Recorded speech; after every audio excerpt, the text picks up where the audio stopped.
Good evening, all the dear delegates.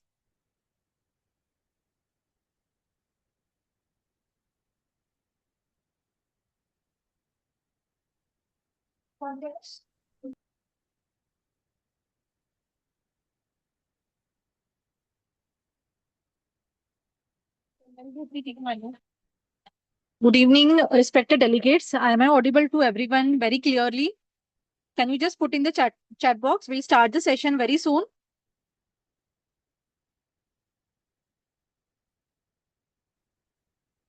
Thank you, thank you, thank you.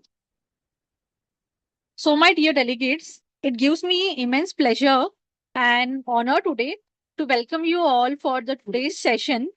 Today, we are truly privileged to have among us a very renowned and respected personality in the field of Ayurveda, that is Dr. Sarika Londe ma'am. She is widely known for her exceptional expertise in managing female health concerns through classical Ayurvedic principles. Her clinical approach, depth of knowledge, and compassionate care have helped countless women regain their health and confidence naturally, because we have seen many of the earlier lectures also. You have seen numerous cases. She has presented numerous cases, difficult cases, which she have solved so easily, so comfortably. And that is just because of her deep knowledge in the subject.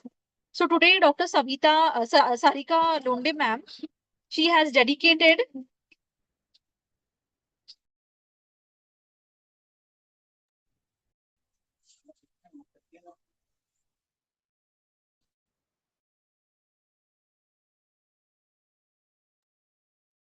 Dr. Sarika Lundi ma'am, she has dedicated her complete life, her complete career of practice to understand and to treat the complex gynecological disorders, especially those that are often challenging and recurrent in nature. Her work beautifully bridges traditional Ayurvedic wisdom with practical clinical application, making her guidance extremely valuable for all of us as practitioners. So today's topic is somewhat very much important, and at the same time it is quite challenging, because we all know how challenging the cases of endometriosis and adenomyosis are.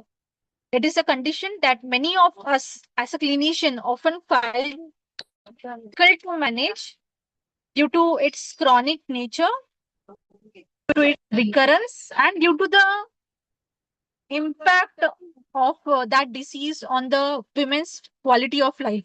The patient, it affects the quality of life of that patient.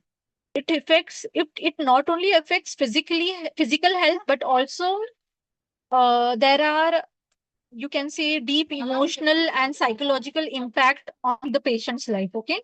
So many times we feel hesitant or even fearful while dealing with such cases due to limited long term solutions in conventional approaches, or we find it difficult to correlate it with the Ayurveda, right?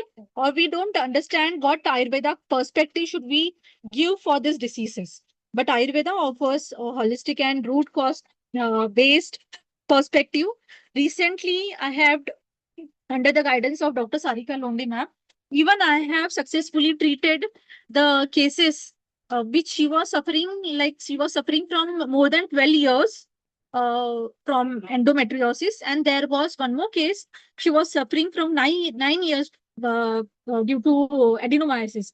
So under Sarika Londe ma'am's guidance and the lectures which she has taken on our platform of IIS, I understood the management of this condition, and I tried to give best to my patients. And I would also like love to share that they got successfully treated with this approach, which today Dr. Sarika ma'am will be presenting in front of us. So through this today's session, we will get an opportunity to learn the Ayurvedic perspective of endometriosis, practical clinical approaches, effective treatment protocols, and valuable insights from Dr. Londe ma'am. So I am confident that this session will not only enhance our knowledge but also empower us to handle such cases more confidently in our clinical practice. So without taking much of your time, let us begin this enlightening session.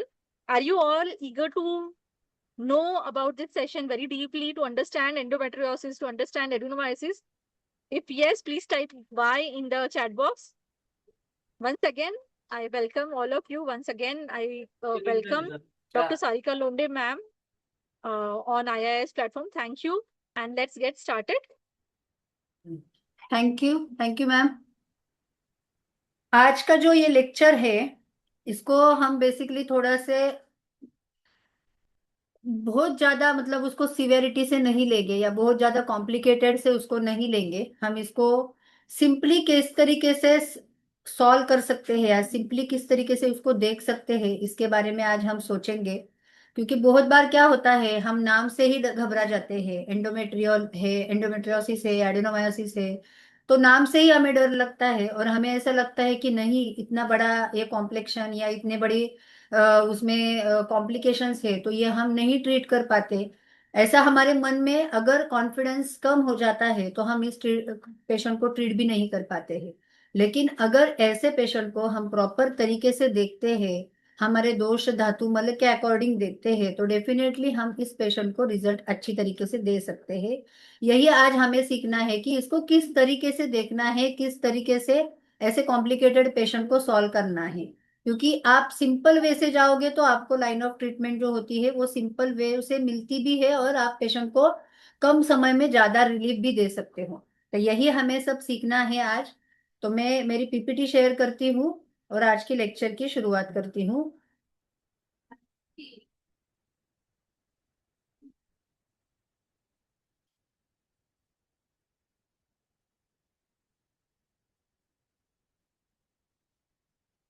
मेरी PPT visible है ना सबको?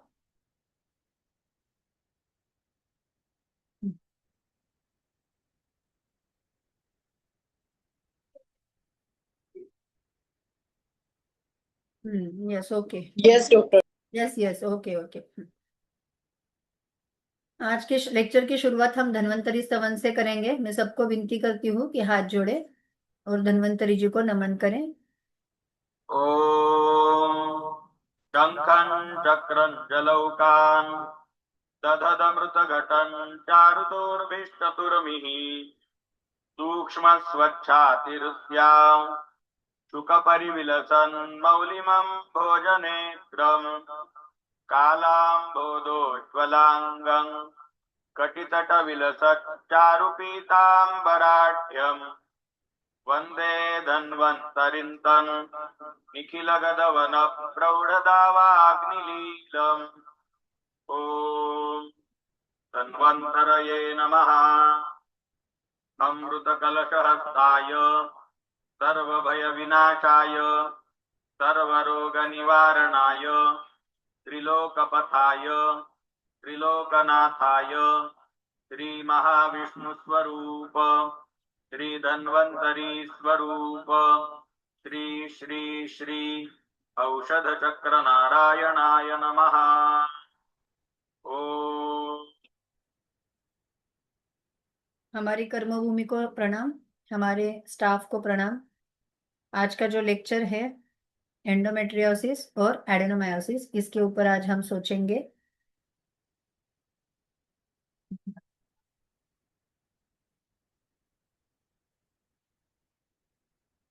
तो अभी पहले हम endometriosis के बारे में देखेंगे।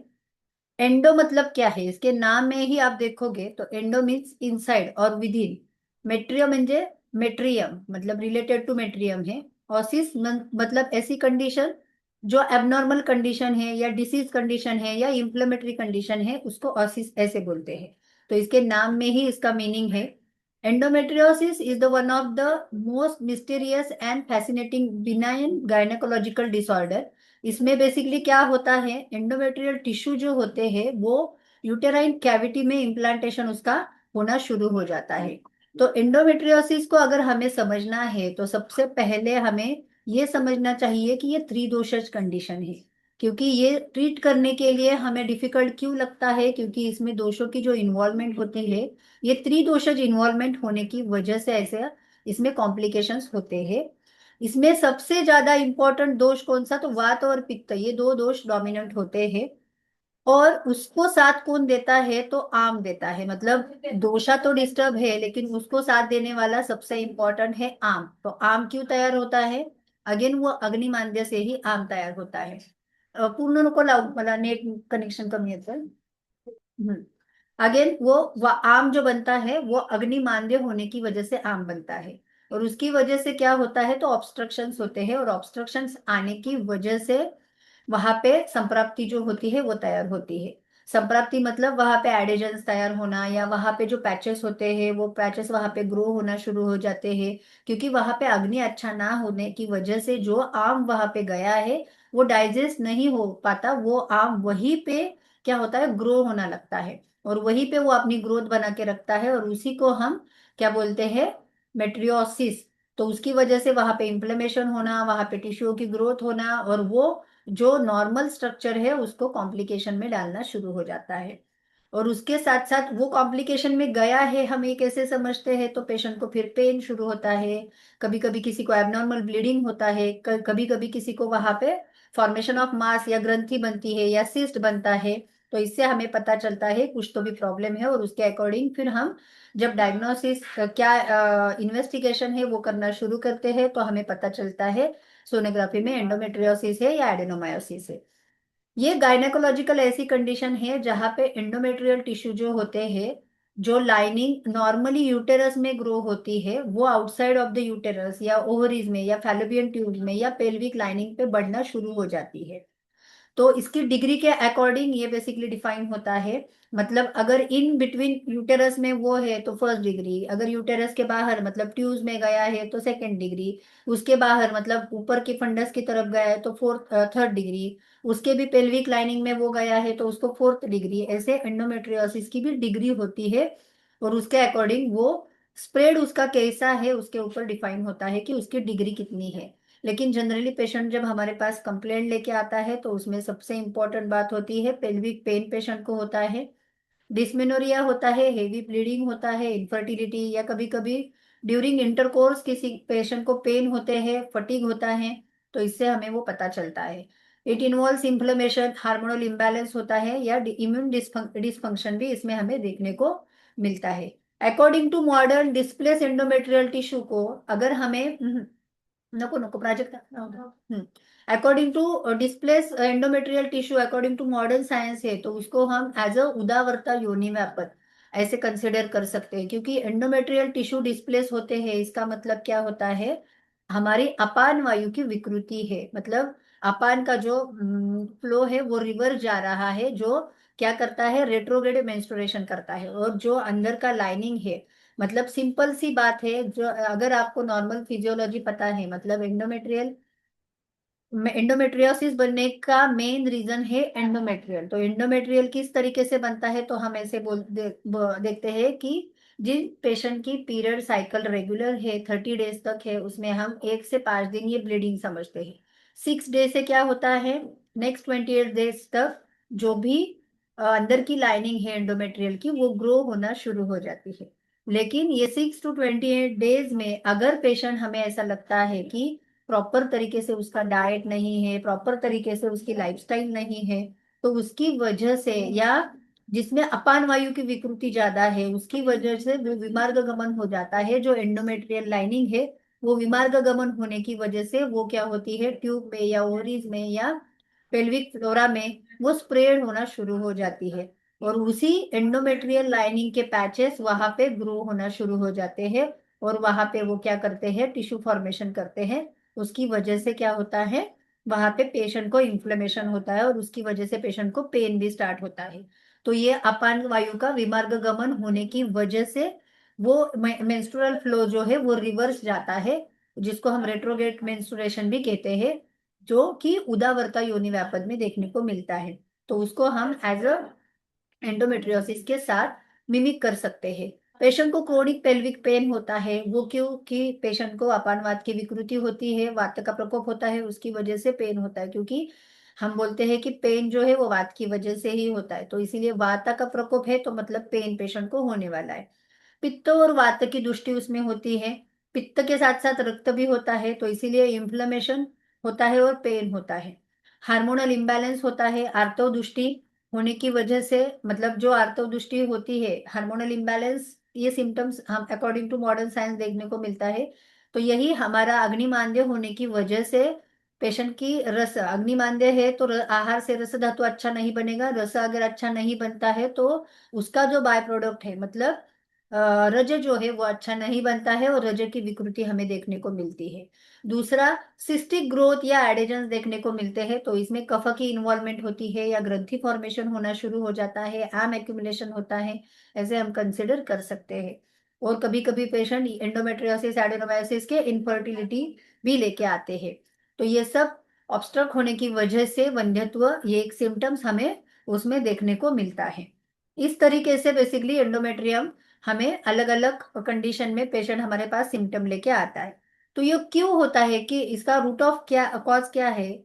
अगर हम देखेंगे पेशेंट की, आप हिस्ट्री लेते हो, सबसे इम्पोर्टेंट आपकी जो केस टेकिंग है, केस टेकिंग में हमें आपको ऐसे कुछ पॉइंट पेशेंट को पूछने चाहिए जिससे कि आप उसके पॉजिटिव फैक्टर्स क्या है वो निकाल सकते हो। तो पॉजिटिव फैक्टर्स में सबसे इम्पोर्टेंट बात होती है उसका आहार। आहार मतलब मॉर्निंग से, जब आपके पास पेशेंट ऐसे आते हैं तो मॉर्निंग से रात को सोते समय तक उसका डाइट क्या है, किस तरीके से वो खाना लेता है, ये आपको पहले पूछना है। क्योंकि अगर इस डाइट में बहुत बार विरुद्ध अन्न है, या गुरु स्निग्ध ज्यादा, अभिसंधी आहार ज्यादा ले रहा है पेशेंट, या अति रुक्ष या कटु आहार ले रहा है, तो वो क्या करेगा, एक इसका हेतु बनेगा। तो आपको पहले वो कॉजेज जो है वो भी निकालने पड़ते हैं। आइडियली जो विरुद्ध आहार लेना, अभिसंधी आहार लेना, ये सब उसके एंडोमेट्रियोसिस के कॉजेस होते हैं। विहार में आप देखोगे तो दिवा स्वाप है, रात्रि जागरण ज्यादा होता है, मतलब जिस कारण से वात बढ़ता है, ऐसे सब कारण हमें देखने चाहिए। तो रात्रि जागरण की वजह से, या स्ट्रेस फैक्टर है, या सिडेंटरी लाइफस्टाइल है, वेगों का धारण कर रहा है, तो इसकी वजह से क्या होता है, वाता इम्बैलेंस होता है, अग्नि जो है मंद हो जाती है, और उसकी वजह से भी एंडोमेट्रियोसिस हो सकता है। मानसिक हेतु मतलब मेंटल स्ट्रेस कुछ है, एंजाइटी है, तो ये भी वात पित्त को अफेक्ट करते हैं, और उसकी वजह से menstrual cycle and emotional health जो है वो डिस्टर्ब हो जाती है। तो पॉजिटिव फैक्टर इंपॉर्टेंट है। पॉजिटिव फैक्टर निकालने के लिए हमें केस टेकिंग बहुत इंपॉर्टेंट है। केस टेकिंग को भूलना नहीं है। पेशेंट सिर्फ आपके पास आया, सिम्टम के अकॉर्डिंग आप मेडिकेशन देते हैं, तो आप उसकी ट्रीटमेंट प्रॉपर तरीके से नहीं कर रहे हो, ये ध्यान में रखो। इसीलिए हमें सबसे इंपॉर्टेंट होता है पॉजिटिव फैक्टर निकालना। और पॉजिटिव फैक्टर निकालने के लिए हमें पहले ये पता होना चाहिए आहारज क्या होते हेतु हो सकते हैं, विहारज क्या हेतु हो सकते हैं, शारीरिक हेतु क्या हो सकते हैं। तो इसमें अगर ज्यादा पेशेंट का अति व्यवहार हो रहा है, या सेक्सुअल अर्ज सप्रेस हो रहा है, या कुछ ओवर एक्सर्शन हो रहा है, तो ये भी वात प्रकोपक होने वाले कारण है, जिससे विमार्ग गमन होके आर्तव का फ्लो जो है वो विमार्ग गमन रेट्रोग्रेड हो सकता है, और उसकी वजह से भी ये प्रॉब्लम हो सकती है। कंजेनाइटल कुछ एनामली इस पेशेंट को है, या बीजो दोष कुछ है, या आर्तव दोष कुछ है, तो ये भी हमें देखना है। अगर पेशेंट को डिस्मेनोरिया की कंप्लेंट शुरू में होती है, तो ऐसे पेशेंट भी आगे जाके, डिस्मेनोरिया मतलब फिर से वही है, अपान वायु की विकृति रहती है, तो ऐसे पेशेंट आगे जाके, अगर रिकरेंट डिस्मेनोरिया है, डिस्मेनोरिया है, डिस्मेनोरिया है, तो आगे जाके एंडोमेट्रियोसिस या एडेनोमायोसिस में भी लैंड अप हो सकते हैं। तो इसीलिए हेतु सबसे इंपॉर्टेंट है, उसकी हिस्ट्री लेना हमें आना चाहिए। वो जितनी आप प्रॉपर तरीके से लोगे, उतना पेशेंट का डायग्नोसिस अच्छी तरीके से पता चलता है। सिम्टम्स में आप देखोगे तो डिस्मेनोरिया, फटीग, लो एनर्जी रहती है, डिजीनेस रहता है, साइक्लिक या नॉन साइक्लिक पेन किसी पेशेंट को रहते हैं, क्रोनिक पेन पेशेंट को, किसी किसी पेशेंट को कंटिन्यूअसली पेन रहता है, मतलब पीरियड के टाइम भी नहीं, पीरियड छोड़ के भी हमेशा उनको वहां पे यूटेरस की जगह पे हेवीनेस फील होना, या वहां पे पेन होना होता है, लोअर एब्डोमेन पे पेन होता है, इरेगुलर ब्लीडिंग कभी कभी होता है, कभी कभी किसी को एबनॉर्मल मेंस्ट्रुएशन होता है, ब्लोटिंग होती है, नौशिया, वोमिटिंग, डिस्पेन्यूरिया, कॉन्स्टिपेशन होता है, अर्जेंसी यूरिन को होती है, या इनफर्टिलिटी, ऐसे कंप्लेंट्स लेके पेशेंट हमारे पास आते हैं। तो इसकी संप्राप्ति हम किस तरीके से लगा सकते हैं? संप्राप्ति लगाने के लिए मिथ्या आहार विहार कुछ पेशेंट का है क्या, पहले वो हमें रूल आउट करना है। उसके अकॉर्डिंग उनका कुछ विरुद्ध आहार पेशेंट ले रहा है क्या, ओवर एक्सर्शन तो नहीं हो रहा है, वेगों का धारण तो नहीं कर रहा है। आजकल हम देखते हैं कि लेडीज बहुत ऑफिस जो जाती है, वहां का बाथरूम या वहां का टॉयलेट अच्छा ना होने की वजह से वो दिन दिन भर वो यूरिन नहीं जाती है, मतलब यूरिनेशन की इच्छा होती है, लेकिन ड्यू टू कॉमन टॉयलेट या अनहाइजीनिक टॉयलेट वो जाती नहीं है। तो वो नेचुरली सप्रेशन को क्या, आर्च को क्या करती है, सप्रेस करती है। तो ऐसे भी करती है। तो ये पेशेंट को हमें पॉइंट पूछना है कि अगर वो वर्किंग है तो उसको जो नेचुरल अर्ज आते हैं उसको वो कंडक्ट करती है कि नहीं, या उसका सप्रेशन हो रहा है। अगर उसका सप्रेशन हो रहा है तो ये भी अपान वायु की विकृति है, और ये भी आगे जाके पेशेंट को मेंस्ट्रुअल प्रॉब्लम में लैंड अप कर सकती है। दोषा की इन्वॉल्वमेंट में सबसे इंपॉर्टेंट बात वाता होती है, पित्त होता है, और पित्त के साथ रक्त भी इसमें इन्वॉल्व होता है, और कफ आम की कंडीशन की वजह से वो डिपेंड्स ऑन पेशेंट किस तरीके से आता है, मतलब प्रकृति के अकॉर्डिंग फिर वो आपको अनुबंध कफ का रहता है, लेकिन उसकी सीवियरिटी कितनी है वो आपको पेशेंट के अकॉर्डिंग हर एक पेशेंट में अलग अलग देखने को मिलता है। लेकिन त्रिदोषज इन्वॉल्वमेंट इसमें रहती है, और एक रक्त भी इसके साथ दृश्य में मिक्स होता हुआ हमें नजर आता है, और उसकी वजह से आर्तव स्रोतस रक्त व स्रोतस दुष्ट होते हैं, और इन्फ्लेमेशन जो होता है वो देखने को मिलता है। स्रोतो दृष्टि में अति प्रवृत्ति, विमार्ग गमन, संग, सीरा ग्रंथि, ये सब पॉइंट्स हमें उस पेशेंट में देखने को मिलते हैं। मतलब पेशेंट को कभी कभी एक्सेसिव फ्लो होता है, या एक्सेसिव प्रोडक्शन होता है, मेंस्ट्रुअल हेवी फ्लो हो जाता है। कभी कभी विमार्ग गमन, विमार्ग गमन का ही मेन साइन है एंडोमेट्रियोसिस।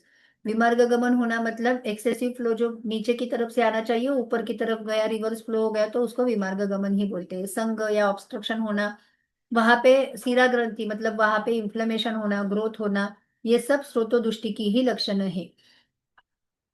इसमें नेचुरली हम हमारे जैसे हमें समझ में आता है उसके अकॉर्डिंग इस तरीके से उसकी संप्राप्ति लगा सकते हैं। ज्यादा जो पॉजिटिव फैक्टर है, मतलब मिथ्या आहार विहार, स्ट्रेस या हार्मोनल इम्बैलेंस है, उसकी वजह से पेशेंट को अग्निमांद्य होता है। अग्निमांद्य से आम उत्पत्ति होती है। आम उत्पत्ति होने की वजह से स्रोतोदुष्टि होती है। ये स्रोतोदुष्टि क्या करती है, तो त्रिदोष दृष्टि स्रोतो रोध तैयार करती है। आर्तव स्रोतोस में रोध होने की वजह से जो आर्तव है उसका रिवर्स फ्लो मतलब प्रतिलोम गति से जाता है, विमार्ग गमन हो जाता है, और उसकी वजह से क्या होता है, जो एंडोमेट्रियल टिश्यूज है वो अलग अलग जगह पे इम्प्लांट होना शुरू हो जाते हैं, और वहां पे उसकी ग्रोथ शुरू हो जाती है, जिसके जहां पे वो क्रोनिक इन्फ्लेमेशन होता है, और उसकी वजह से वहां पे ग्रंथि फॉर्मेशन या सिस्ट फॉर्मेशन हो जाता है, और उसी को हम एंडोमेट्रियोसिस ऐसा बोलते हैं। तो अभी एंडोमेट्रियोसिस का एक छोटा सा वीडियो देखेंगे तो हमें पता चलेगा कि ये किस तरीके से देखने को मिलता है।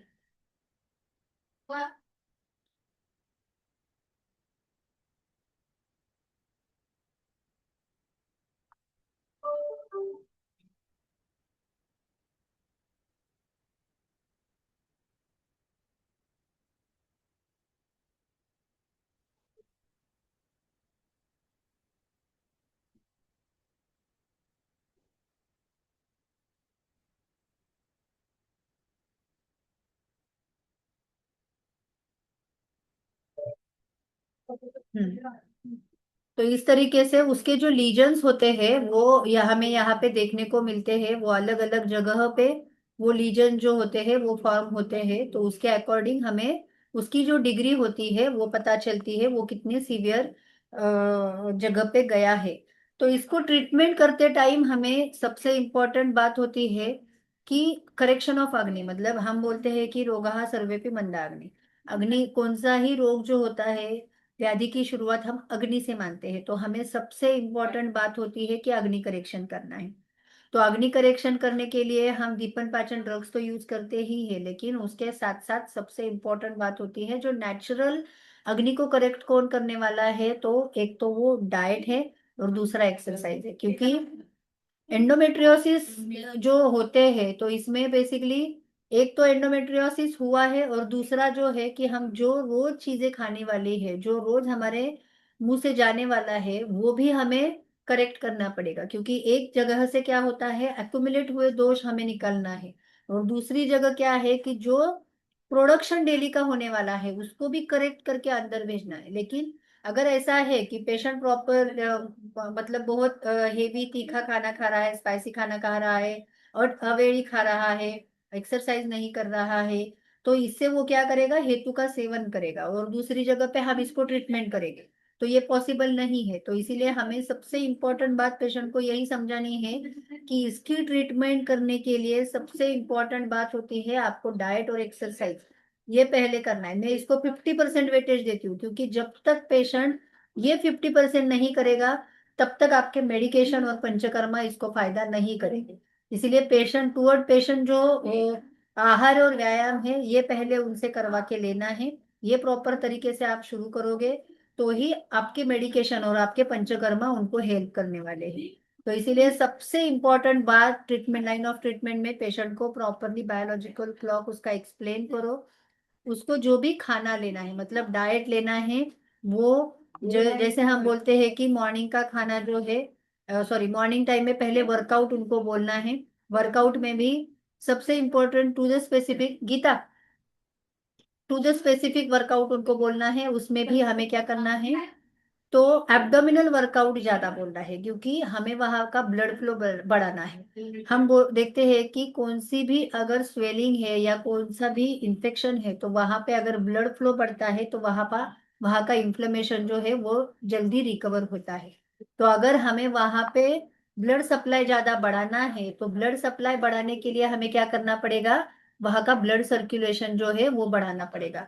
तो ब्लड सर्कुलेशन किस चीज से बढ़ेगा, तो आपको उसकी वर्कआउट करने से वो बढ़ेगा। तो इसीलिए पेशेंट को पहले हमें वर्कआउट करने को बोलना है। जितना पेशेंट को आप वर्कआउट अच्छी तरीके से पेशेंट करेगा उतने उनको रिजल्ट आएंगे। तो टू द स्पेसिफिक वर्कआउट मतलब एब्डोमिनल वर्कआउट उनको बोलना है।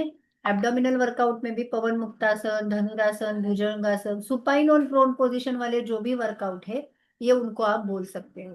क्योंकि ये वर्कआउट करने से क्या होगा कि पेशेंट की बॉडी जो है, मतलब एब्डोमिनल पार्ट है, उसका फ्लेक्जन और एक्सटेंशन हो जाता है। क्योंकि आप पवन मुक्तासन देखोगे तो उसको एब्डोमेन के ऊपर प्रेशर आता है।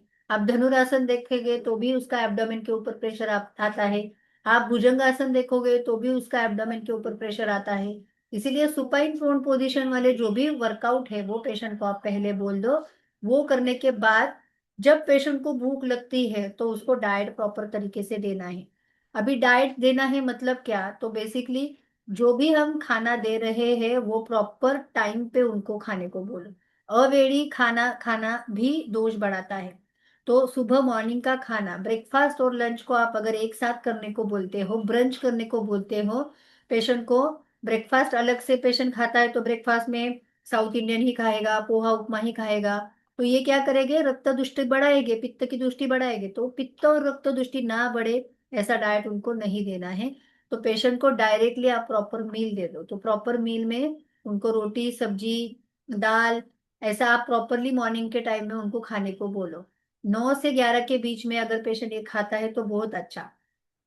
सुबह मॉर्निंग के टाइम में तो ब्रेकफास्ट अपने आप स्किप हो जाता है और प्रॉपर खाना सुबह के टाइम में जाता है। उसके बाद अगर उसको 12 to 6 के बीच में भूख लगती है तो उसमें दाल चावल बोल दो या ड्राई फ्रूट्स बोल दो या लाया मुरमुरा जो रहते हैं वो उनको बोल सकते हो। या अगर कुछ फ्रूट्स है, मतलब जिसमें सीजनल फ्रूट्स है, अनार है, पोमोग्रेनेट है, फिग है, ऐसे आप उनको बोल सकते हो।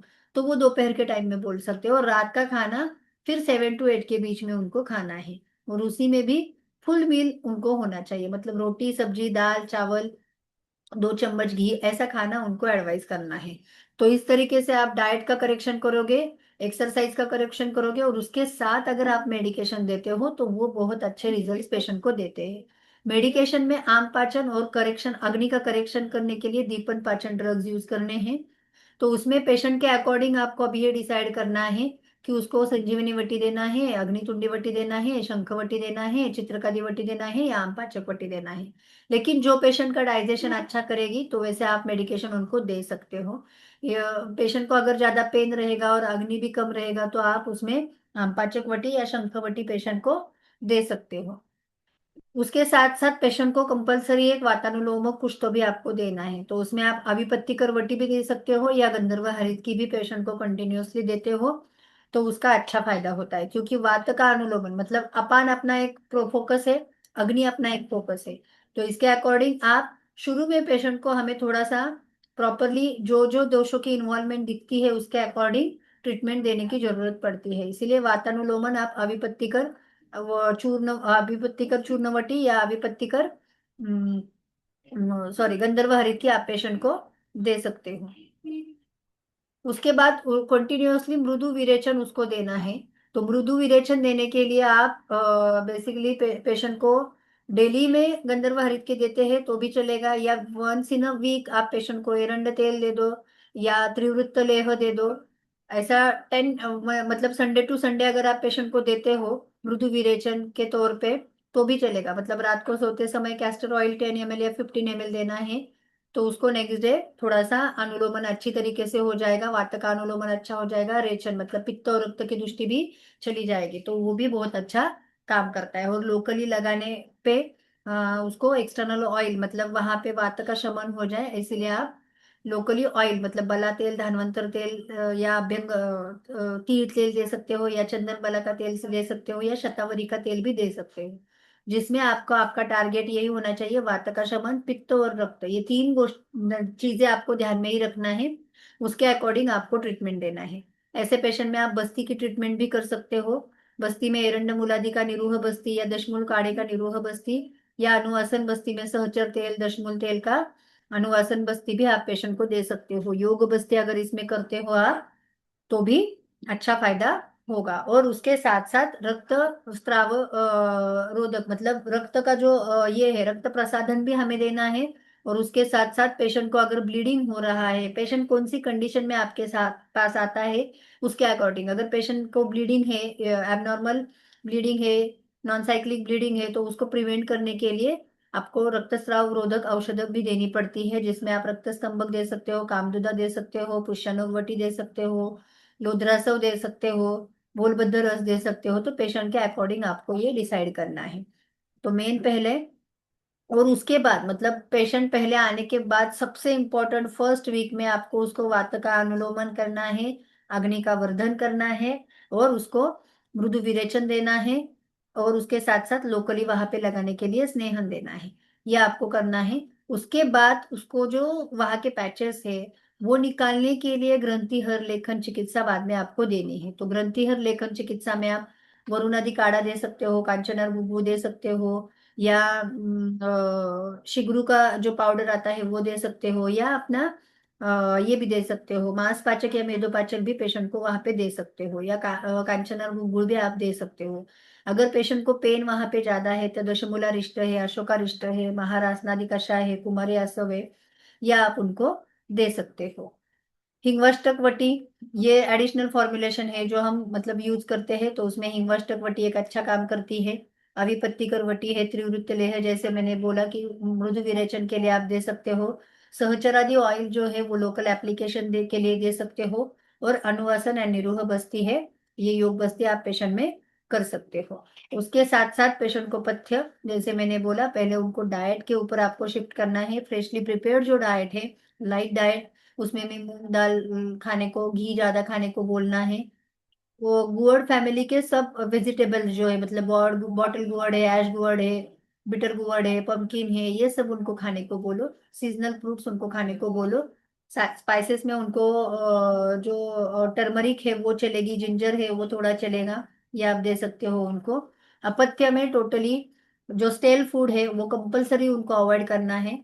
कोल्ड फूड नहीं खाना है, फ्रीज से बनाया हुआ कुछ फूड नहीं खाना है, फ्राइड फूड नहीं खाना है, ये उनको मतलब अवॉइड करने को बोलना है।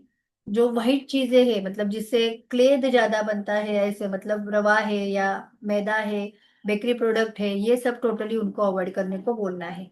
और टोमेटो, ब्रिंजल, पोटैटो ऐसे एक्सेस अगर खा रहे हैं तो वो भी उनको कम करने को बोलना है।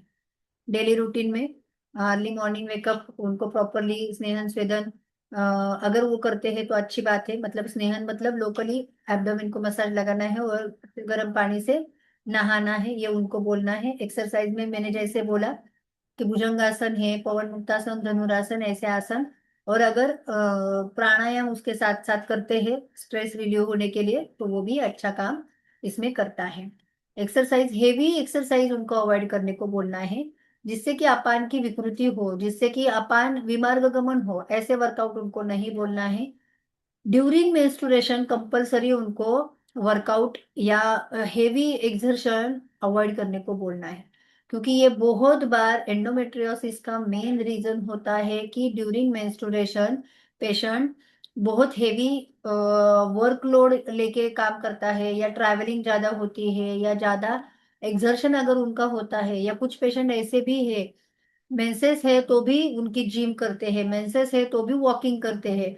तो अगर ऐसे चालू है तो वो हेवी वर्कआउट उनको इंडोमेट्रियोसिस क्रिएट करता है, तो वो उनको टोटली अवॉइड करने को बोलना है। पहला मेन टारगेट यही है कि उनको ऋतुचर्या जो बोली है वो टोटली फॉलो करने को बोलना है। वो जितना फॉलो करे, मतलब अभी आपको उनको कस्टमाइज करके देना पड़ेगा। बहुत बार ऐसे होता है कि मेंस्ट्रुएशन है लेकिन फिर भी डेली का वर्क तो करना ही पड़ता है, लेकिन उनको टाइम मैनेजमेंट सिखाओगे, उस टाइम कितना लोड लेना है, कितना लोड आप आगे डाल सकते हो, जो काम जितना हो सके उतना आगे डाल सकते हो, उतना वो पोस्टपोन करना है। या पहले आपको पता है पीरियड आने वाले हैं तो प्रीपोन करके जो मेन काम है, जो हेवी वाला काम है, या जो करना इम्पोर्टेंट ही है, वो उनको पहले प्लान करने को बोलना है। क्योंकि मेंस्ट्रुएशन के टाइम में वो जितना रिलैक्स रहेंगे उतना उनको अच्छा रहेगा, उतना उनकी प्रॉब्लम जल्दी सॉल्व हो जाएगी। तो ये हमें पेशेंट को एजुकेट करना पड़ता है।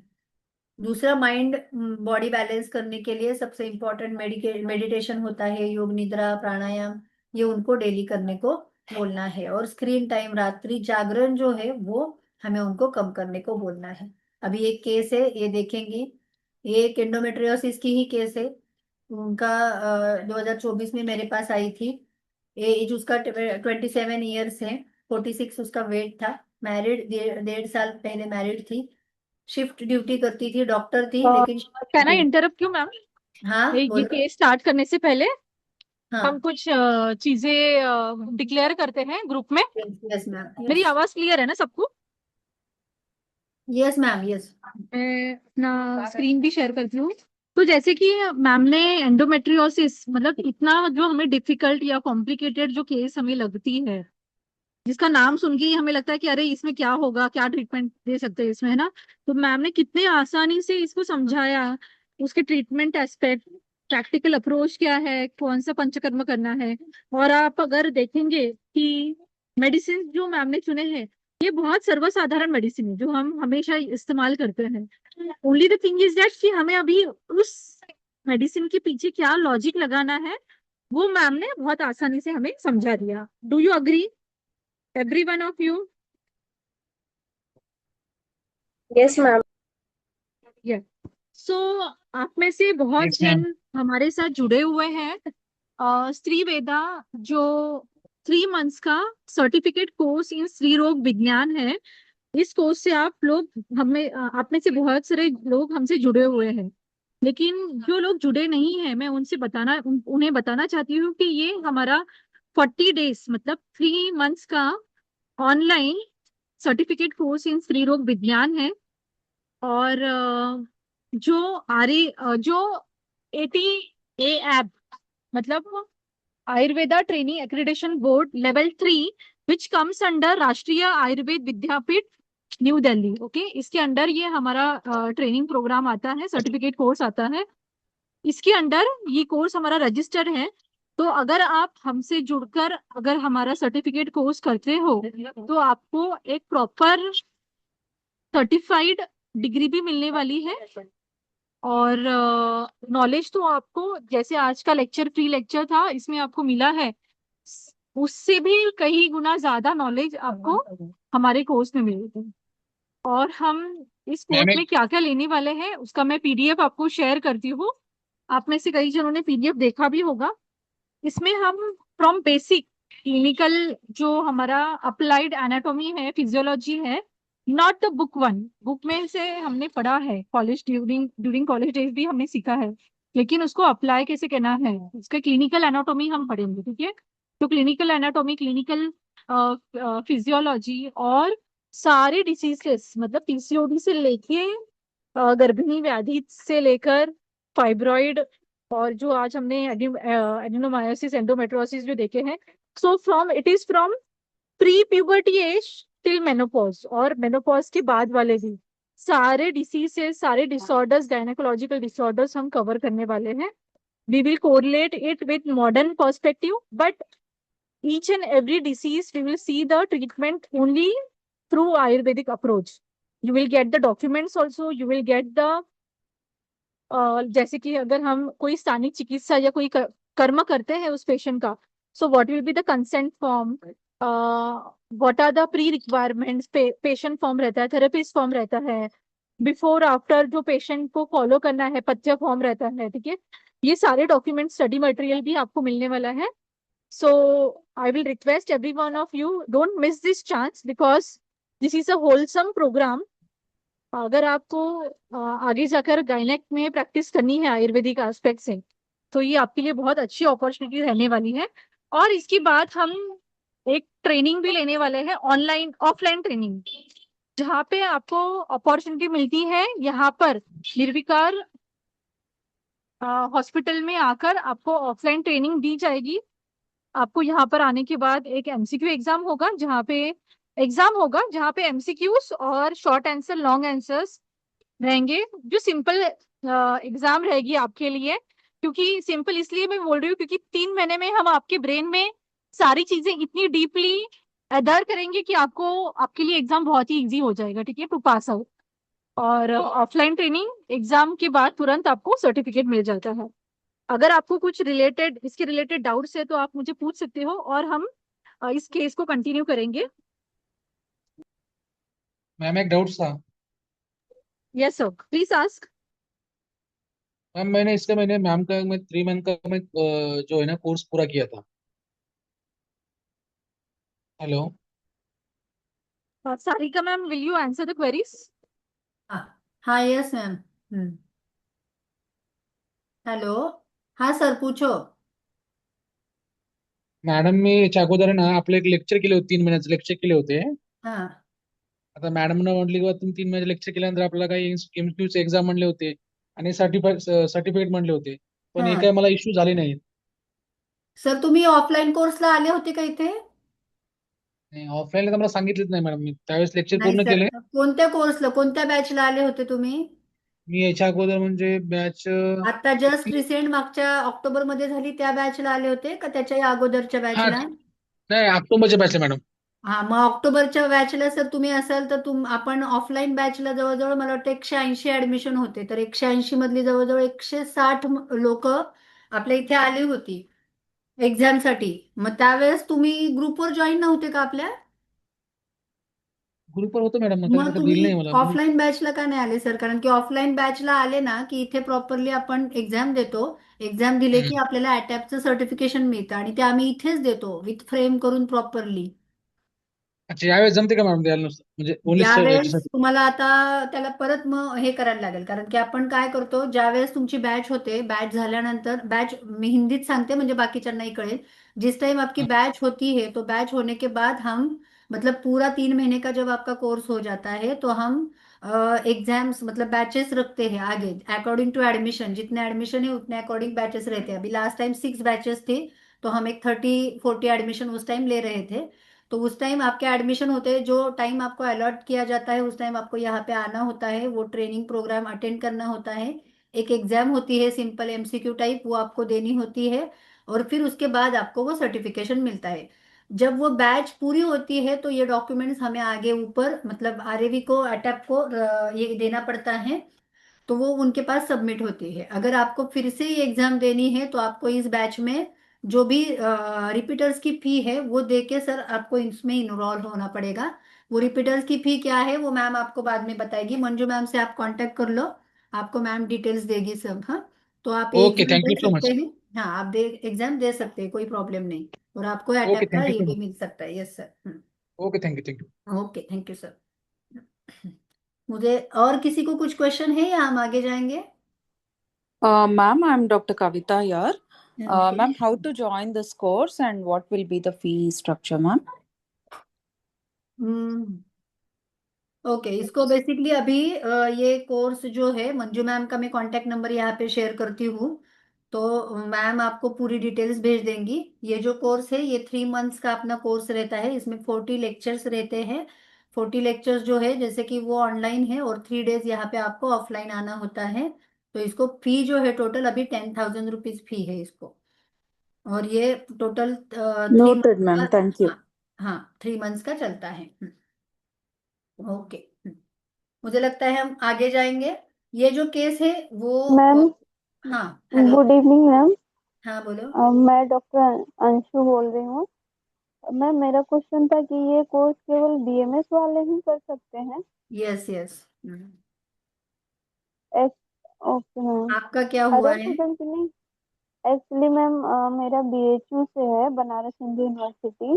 तो अच्छा। मेरा कोर्स तो स्पेसिफिक कोर्स बीएनवाईएस है, बैचलर इन अच्छा। नेचुरोपैथी एंड योगिक साइंस है। बट साथ हम्म। में हमने आयुर्वेदा भी पढ़ा है, और अच्छा। आयुर्वेदा के सारे ओपीडीज आईपीडीज में 6 मंथ की इंटर्नशिप भी करी है। ओके। और वे शुरू से आयुर्वेदा पढ़ा है, तभी मतलब नॉलेज भी है, इंटरेस्ट भी है, तो ऐसा इस वजह नहीं से नहीं, ये करते हैं। एक्चुअली बीएमएस के लिए ही मैम, बेसिक क्राइटेरिया इसका बीएमएस ओके। कंप्लीट होना चाहिए। यस। अच्छा अच्छा, okay ma'am, no problem, thank okay you. Okay. तो ये जो केस है हम देखेंगे, इसका एज जो है 27 ईयर्स एज है। वेट उसका 46 था। Married 1.5 year. शिफ्टिंग ड्यूटी थी, मॉर्निंग इवनिंग नाइट उसको करना पड़ता था।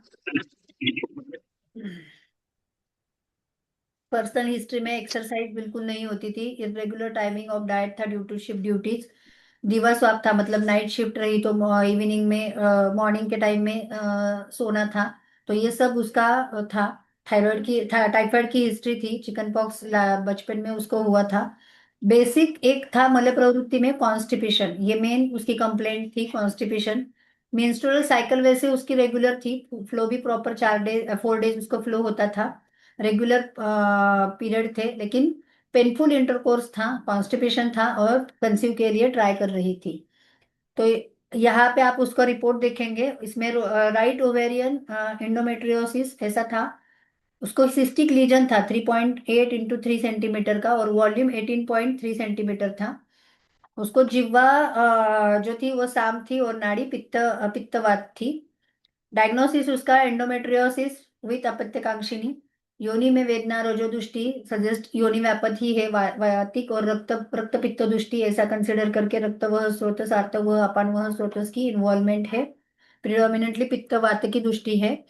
एंडोमेट्रियोसिस अगर आप आयुर्वेदा को कोरिलेट करते हैं, तो जैसे मैंने बोला कि त्रिदोषज योनि व्यापत उसको कंसिडर करना है, और रक्त दुष्टि उसके साथ रहती है। तो इसका मेन की पॉइंट हमने अपान वायु, कॉन्स्टिपेशन जो था, तो अपान वायु को करेक्शन, और रक्त दुष्टि अग्नि की दुष्टि इसको करेक्ट करना, ये मेन की पॉइंट ध्यान में रखते हुए उसके अकॉर्डिंग उसको लाइफस्टाइल मैनेजमेंट दी थी, प्रॉपर डाइट एक्सरसाइज दिया था, रक्त शोधन, वातानुलोमन और आर्तवजनन चिकित्सा उसको दी थी, और रेगुलर फॉलोअप एंड सोनोग्राफी उसकी हमने की थी। मतलब ये गोल रखा था। तो उसकी फर्स्ट डे पे, मतलब जब मेरे पास वो फर्स्ट टाइम आई थी, तो उसको मैंने सारीवा मंजिष्ठावटी, रक्तपाचक गंधर्व हरित की पीसी स्टो और कैस्टर ऑयल लोकल एप्लीकेशन के लिए दिया था। उसके बाद 21 डेज का फॉलोअप उसको मैंने फॉलोअप को वो आई थी, तो फॉलोअप में भी उसको सेम मेडिकेशन हमने रिपीट की थी। तो सारीवा मंजिष्ठावटी क्यों दी? तो एज अ वो एंटी इंफ्लेमेटरी भी एक्शन करती है, साइकिल को रेगुलेट करती है, ब्लड प्यूरिफायर है, इसका ये सोच के एक दी थी। रक्तपाचक जो है वो बेसिक फिर से रक्त शुद्धि करेगी, और जो आम है उसको भी पचन करेगी, तो ऐसा सोच के वो दिया था। उसके साथ साथ पीसी स्टो ये टैबलेट दी थी, जो जो कि बेसिकली सिस्ट और इन्फ्लेमेशन को कम करने के लिए काम करती है। और यूटेराइन जो मतलब ये हुआ है एंडोमेट्रियोटिक पैचेस है, उसको कम करने के लिए भी हेल्प करती है। और उसके साथ साथ वातानुलोमक के लिए गंधर्व हरित की दी थी, जो माइल्ड लैक्सेटिव काम करती है। और उसके साथ साथ एक कैस्टर ऑयल दिया था, जो लोकल एप्लीकेशन। कैस्टर ऑयल क्यों? तो वहाँ का एडेजन पेल्विक इन्फ्लेमेशन, तो कैस्टर ऑयल वो बेसिकली अच्छी तरीके से कम करता है, तो वो रिड्यूस करने के लिए लोकल एप्लीकेशन दिया था। बाद में जब वो फॉलोअप के लिए आई, तो उसका फ्लो जो था वो अच्छी तरीके से, मतलब उसको जो स्कैंटी फ्लो था, तो वो इम्प्रूव हो गया था। पेन उसका रिड्यूस हो गया था। और मेन उसका जो इसके टाइम पेन था, eight the time of intercourse जो पेन था, वो भी उसका कम हुआ था। मेडिकेशन में उसका कंटिन्यूअसली फिर हमने सारीवा मंजिष्ठा रक्तपाचक और गंधर्व हरित की ऐसा ही उनको हमने बोला था। तो इसके रिपोर्ट्स में आप देखोगे तो सिम्टोमेटिक पेशेंट का जो रिलीफ है उसके फॉलोअप के अकॉर्डिंग इंटरकोर्स का पेन, कॉन्स्टिपेशन, ये सब उसका धीरे धीरे कम होना शुरू हो गया था, रिलीफ मिल गया था, पेन टोटली कम हुआ था। और फिर अभी उसको बेसिकली कंसीव भी हो गई है। मैंने उसका रिपोर्ट एक्चुअली नहीं डाला यहाँ पे, लेकिन वो पेशेंट कंसीव भी हो गई है। तो उसका ये रिपोर्ट है दोनों भी। तो उसमें उसका पूरा एंडोमेट्रियोटिक पैचेस जो था वो पूरा गया था, और हिमोरेजिक सिस्ट वहां पे उसकी अभी रिसेंटली वो फॉर्म हुई थी। लेकिन एंडोमेट्रियोसिस जो था उसका ओवेरियन का, वो टोटली उसका उसमें रिलीव हो गया था। केस समरी में उसका right ovarian lesion change multiple tiny endometriosis cyst to the hemorrhagic cyst. 35 centimeters का जो था वो बेसिकली 11 पॉइंट सेंटीमीटर में कन्वर्ट हुआ था, और सिम्टम्स में काफी उसको इम्प्रूवमेंट था। उसको मैंने एक्चुअली पंचकर्मा विरेचन बोला था, लेकिन पेशेंट ने वो किया नहीं, उसी में वो नेचुरली कंसीव हो गई। ये एडेनोमायोसिस की केस है। एडेनोमायोसिस भी आप देखोगे तो एडेनोमिस ग्लैंडुलर टिश्यू ग्रोथ होती है, मायो मीन्स मसल में। मसल में अगर एबनॉर्मल ग्रोथ होती है तो उसको हम एडेनोमायोसिस ऐसे बोलते हैं। Adenomyosis is a condition where the internal lining of the uterus break down to the muscle wall of the uterus and leading painful and heavy periods and enlarge uterus. मतलब endometriosis में हम देखते हैं कि जो एंडोमेट्रियल के patches है वो क्या होते हैं, तो वो अलग अलग जगह पे जाके स्प्रेड होते हैं। तो ऐसा ही एडेनोमायोसिस में क्या होता है, वो टुवर्ड मसल मतलब मायोमेट्रियम में पेनिट्रेट होना शुरू हो जाते हैं, और वहां पे उसकी ग्रोथ होना शुरू हो जाती है, जिसकी वजह से पेशेंट को मसल्स में मतलब मसल्स में ग्रोथ होने की वजह से पेशेंट को पीरियड के टाइम में पेन होता है। क्योंकि muscle eight the time of period जब कॉन्ट्रैक्शन होता है यूटेरस का, तो उस टाइम क्या होता है, पेशेंट को मसल्स कॉन्ट्रैक्ट होने की वजह से मसल्स में जो सिस्ट है या मसल्स में जो ग्रोथ हुई है वो भी कॉन्ट्रैक्ट होती है, और उसकी वजह से पेशेंट को वहां पे पेन होता है। तो एडेनोमायोसिस को रिलेट विथ योनि व्यापक, रक्तदुष्टि ग्रंथि, मांसज ग्रंथि, आश्रित दर, ऐसे आप अलग अलग कंडीशन के साथ उसको कोरिलेट कर सकते हो। तो इसका भी अगर आप रीजन देखोगे तो अति व्यायाम, अति गर्भ मतलब रिकरेंट एबॉर्शन हुआ है या रिकरेंट प्रेगनेंसी रही है बहुत बार, तो ये भी एक कारण एडेनोमायोसिस का होता है। अभिघातज, वहां पे चोट लगना, अपथ्य ज्यादा सेवन करना, या बीजोदोष कुछ रहेगा तो उसकी वजह से भी ये होता है। रक्त दोष रहे, मांसपेशी धातु में दोष रहे, वात पित्त में दोष रहे, तो उसकी वजह से ये हेतु उसके बताए हैं। पीरियड मेंस्ट्रुअल फ्लो में कुछ प्रॉब्लम है तो उसकी वजह से भी एडेनोमायोसिस हो सकता है।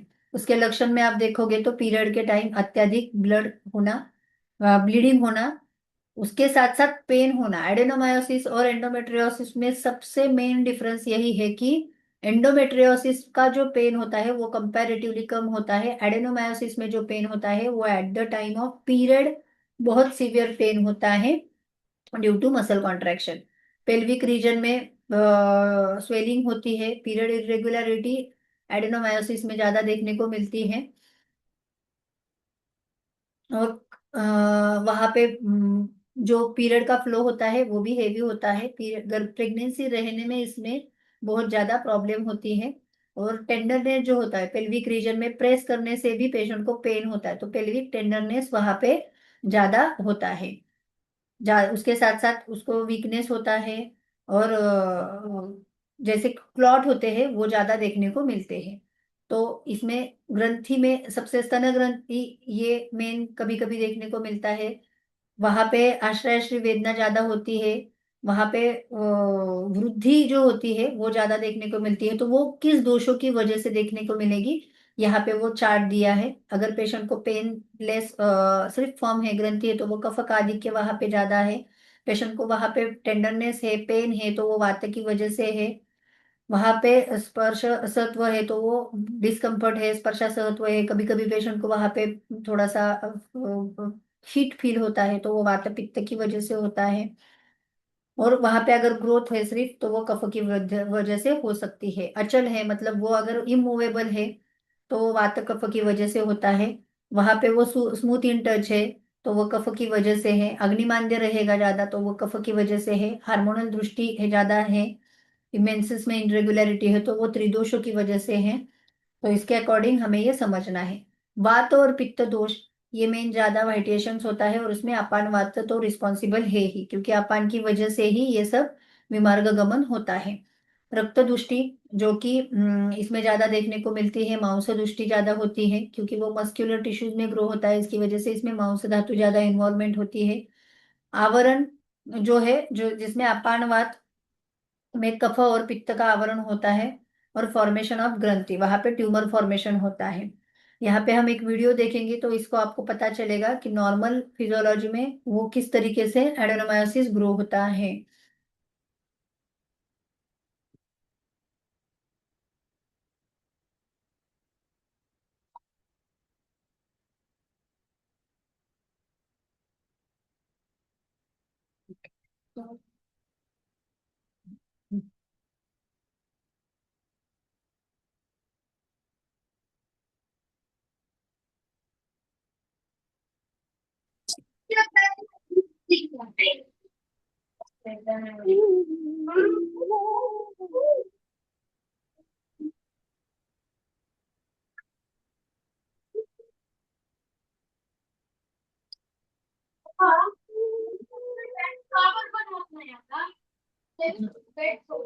इस तरीके से वो बल्कि यूटेरस एक्चुअली हो जाता है।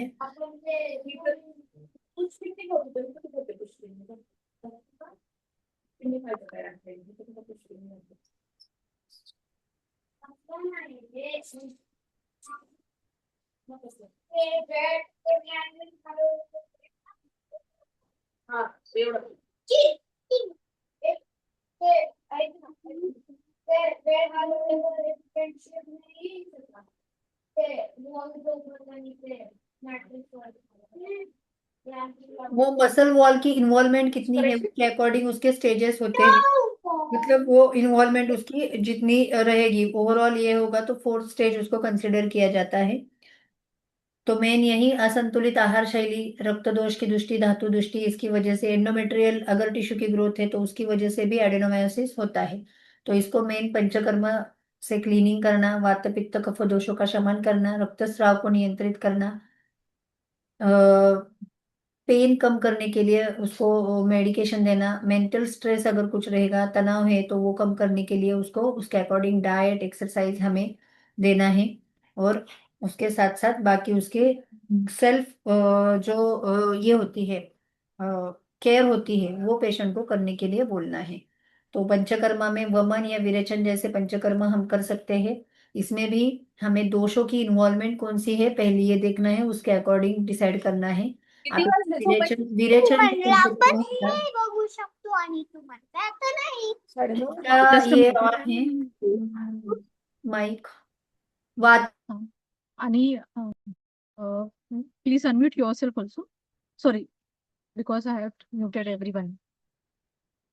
तुमचं पण माईक बंद झालं.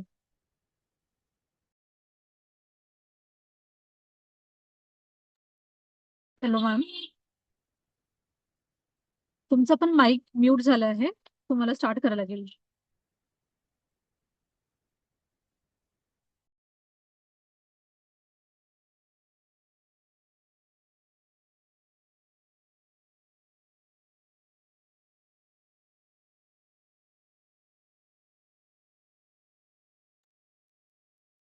हॅलो सारिका मॅम,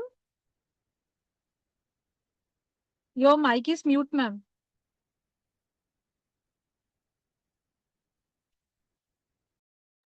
ओके, अभी आ रही मेरी आवाज।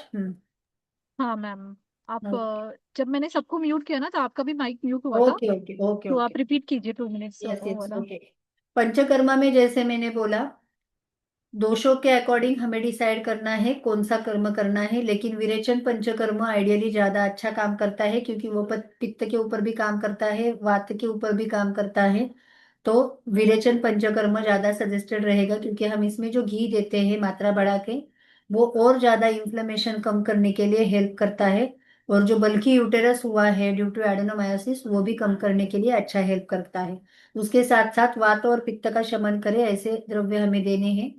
उसके साथ साथ पेशेंट को अगर ब्लीडिंग है तो ब्लीडिंग रुकाने के लिए भी उसको मेडिकेशन देना पड़ता है, और डाइट और एक्सरसाइज मैंडेटरी है। और उसके साथ एक्सरसाइज में जैसे मैंने बोला कि एब्डोमिनल वर्कआउट के ऊपर ज्यादा फोकस करने को बोलना है।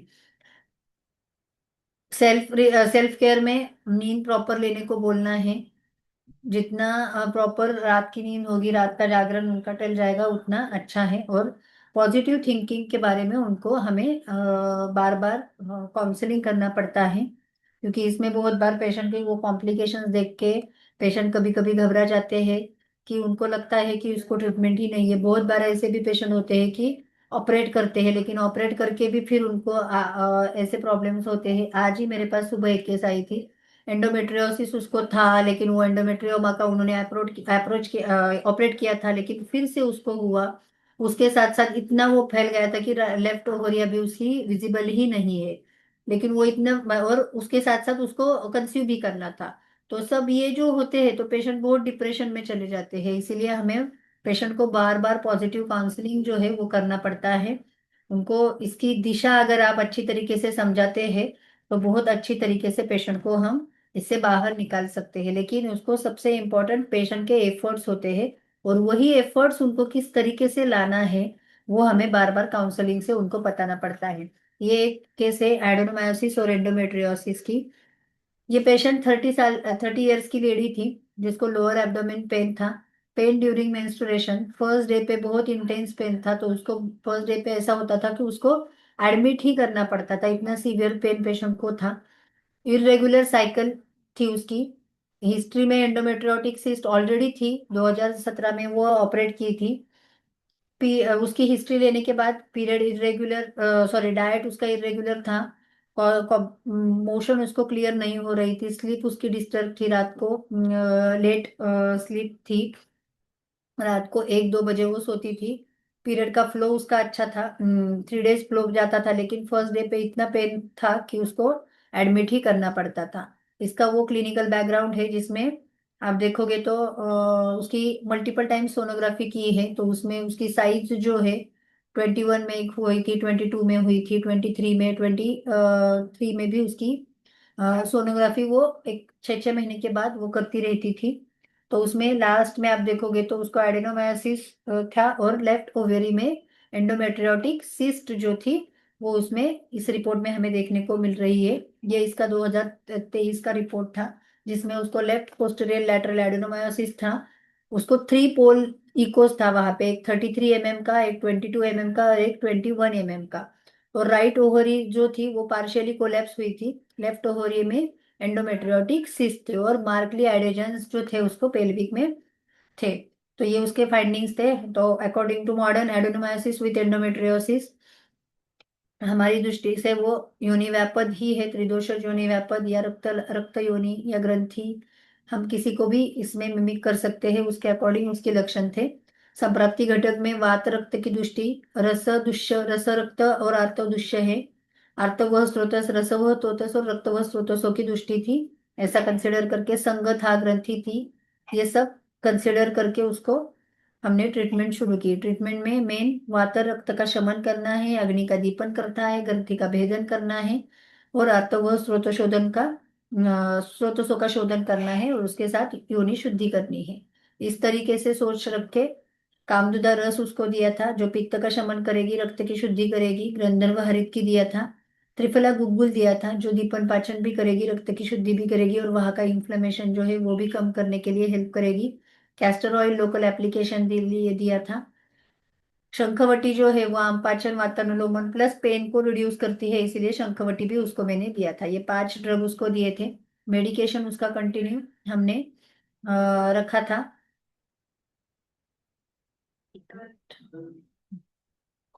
मेडिकेशन देन बस्ती पे उसको पुटअप किया। 8 दिन का उसका प्रॉपर मात्रा बस्ती कर लिया। उसमें भी सिर्फ बस्ती होने के बाद मांसपाचक और कैन इसके करके एक फॉर्मुलेशन है, जिसमें आफ्टर बस्ती मतलब उसका प्रॉपर वात का अनुलोमन ये सब होने के बाद ग्रंथि का भेदन करना है। इसके अकॉर्डिंग कांचनार, वरुण, भल्लात, गुड़वेल, यष्टि, मंडूर का एक फॉर्मुलेशन है, कैन इसके करके वो उसको दिया था। और रसांजन का लेप उसको लोकली एप्लीकेशन दिया था। उसमें दारू, हरिद्रा, हरिद्रा, कर्पूर, गोदंती भस्म है, तो वो लोकल एप्लीकेशन के लिए उसको रसांजन का लेप दिया था।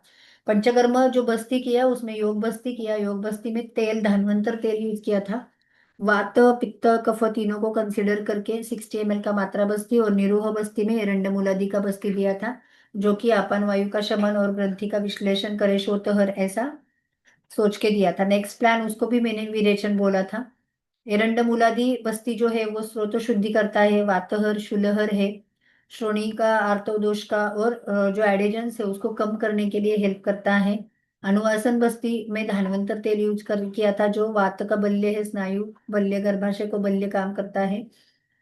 एरंडमूलादि के कंटेंट ये आपके रेफरेंस के लिए यहाँ पे दिया है। एरंडमूल, रासना, अश्वगंधा, अतिबला, गुडुचि, पुनर्नवा, आरुद्वत और देवदारू। इसको किस तरीके से बनाना है ये भी यहाँ पे दिया है, जिसमें 100 ml का 100 ग्राम की बरड ली थी, जिसमें 1600 ml पानी डाला था, उसको उबाल के 400 ml रखा था, और 400 ml काढ़ा बना के उसको बस्ती दिया था। प्रक्षेप में मदन फल और बड़ीशेप डाला था, और ऐसा बस्ती बना के उनको हमने वो निरोह बस्ती दिया था। क्लिनिकली आप इम्प्रूवमेंट देखोगे तो पेन डे, फर्स्ट डे पे जो उसको पेन था तो उसको फुल डे एडमिट करना पड़ता था, वो हाफ डे पे आया था। उसको पेन किलर लेने की जरूरत नहीं पड़ी थी। एनर्जी लेवल उसकी बढ़ी थी। पेट जो उसका डेली साफ नहीं हो रहा था वो होने लगा था। जो रात को उसको नींद नहीं आती थी, वो रात रात जगती थी, तो वो भी उसका ये है वो इम्प्रूव हुआ था। बाद में इसकी सोनोग्राफी की तो सोनोग्राफी में जो 3 पोल्स थे पहले, वो 2 पोल्स पे उसके शिफ्ट हुई थी। राइट ओहरी में जो ये था वो भी उसका कम हुआ था, मतलब लेफ्ट ओहरी तो पूरी इंडोमेट्रियोटिक्सिस रिजॉल्व हुई है, और एडेजन्स था वो अभी भी वैसे ही था, उसमें कुछ कम नहीं था। तो ये दोनों का कंपैरिजन यहाँ पे डाला है। एडेनोमेट्रिक के जो रीजन्स थे, जो पहली सोनोग्राफी में 3 पोल थे, वो 2 पोल्स पे हो गए हैं। तो उसका रिडक्शन हुआ था एडेनोमायोसिस का। एडेनोमायोसिस की जो साइज थी 33, 22, 21 mm का, वो 18 × 15 mm पे आ गया था। राइट ओहरी में जो हेमोरेजिक सिस्ट थी वो रिजॉल्व हुई थी। लेफ्ट ओवरी तो टोटल उसकी मतलब रिजॉल्व हुई थी, सिस्ट उसमें नहीं थी। एडेजेंस वैसे भी वैसे ही थे, एडेजेंस में कुछ इंप्रूवमेंट नहीं थी उसको। तो इतना उसको चेंजेस हमें देखने को मिला सोनोग्राफी में। वैसे ही इस तरीके से एडेनोमायोसिस रहे या एंडोमेट्रियोसिस रहे, ये जो प्रोसीजर्स होती है इसमें बेसिकली हमें जो रिजल्ट्स मिलते हैं ये थोड़े मिलने के लिए थोड़ा टाइम लगता है, लेकिन ये जब मिलते हैं तो वो प्रॉपरली क्योर हो जाता है। ये ध्यान में रखो, पेशेंट को ये रिकरेंस नहीं होता है, क्योंकि जब वो मेडिकेशन एलोपैथी की लेते हैं या ऑपरेट करते हैं, लेकिन उसमें रिकरेंस के चांसेस जो होते हैं वो बहुत ज्यादा होते हैं। हमें अगर इनको ठीक करना है तो उनको प्रॉपर लाइफस्टाइल मैनेजमेंट से आप और उसके साथ साथ मेडिकेशन देते हो तो ये बहुत अच्छा कम हो जाता है। आगे इस पेशेंट को मैंने विरेचन बोला था, लेकिन उन्होंने वो किया नहीं है। अभी पेशेंट मेरे पास आती है, उसका पीरियड का पेन जो है वो कंपैरेटिवली बहुत कम हुआ है, मतलब एडमिशन की जरूरत नहीं होती है। सोनोग्राफी अभी उसने रिसेंट की नहीं की है, लेकिन वो जब हो जाएगी तो मैं भी वो आपको शेयर करूंगी। वैसे ही हमें सिंपल सीस्ट, हिमोरेजिक सीस्ट, ये जो बहुत होता है, चॉकलेट सीस्ट, कॉम्प्लेक्स सीस्ट, ये भी सेम इसी ही टाइप के होते हैं, मतलब एंडोमेट्रियोसिस और एडेनोमायोसिस जैसे ही ये चीजें होती है। तो इसको भी किस तरीके से सोच रखनी चाहिए, केस टेकिंग तो जैसे मैंने बोला वैसे ही आपको रखनी है, उसका रूट ऑफ कॉज ढूंढना है, एग्जैक्टली उसको क्या होता है, क्योंकि ये सब जो चॉकलेट सिस्ट है, हिमोरेजिक सिस्ट है, इसमें भी रक्त दुष्टि, पित्त दुष्टि, वात की दुष्टि ही होती है। तो इसको किस तरीके से ट्रीट करना है, इसीलिए ये चार्ट दिया है, तो ये आपको थोड़ा सा गाइडेंस करेगा। इसको चॉकलेट सिस्ट, हिमोरेजिक सिस्ट या सिंपल सिस्ट ये किस तरीके से ट्रीट की जाती है। इसको ये जो ऑल काइंड ऑफ जो सिस्ट है, इसको सबसे इम्पोर्टेंट दोषों की इन्वॉल्वमेंट कौन सी है ये पहले आपको डिफाइन करना है। उसके बाद आम का पाचन करना है, उसको लेखन चिकित्सा करनी है, वात का शमन करना है, ग्रंथि का भेदन करना है, और उसके साथ साथ श्रोतहर चिकित्सा करनी है। इस तरीके से आप प्रोटोकॉल रखते हो तो मुझे लगता है आपको चिकित्सा करना आसान हो जाएगा। बाद में रक्त शुद्धि, लोकल थेरेपीज की अगर जरूरत पड़ी तो, बस्ती की चिकित्सा की जरूरत पड़ी तो, इस तरीके से आप 3 to 6 मंथ अगर उनको प्रॉपरली ये मेडिकेशन देते हो, प्रॉपरली उनका फॉलोअप रखते हो, तो पेशेंट को बहुत अच्छे रिजल्ट्स हमें देखने में मिलते हैं। ये एक मोटिवेशनल वीडियो देखेंगे और बाद में किसी के क्वेश्चन आंसर।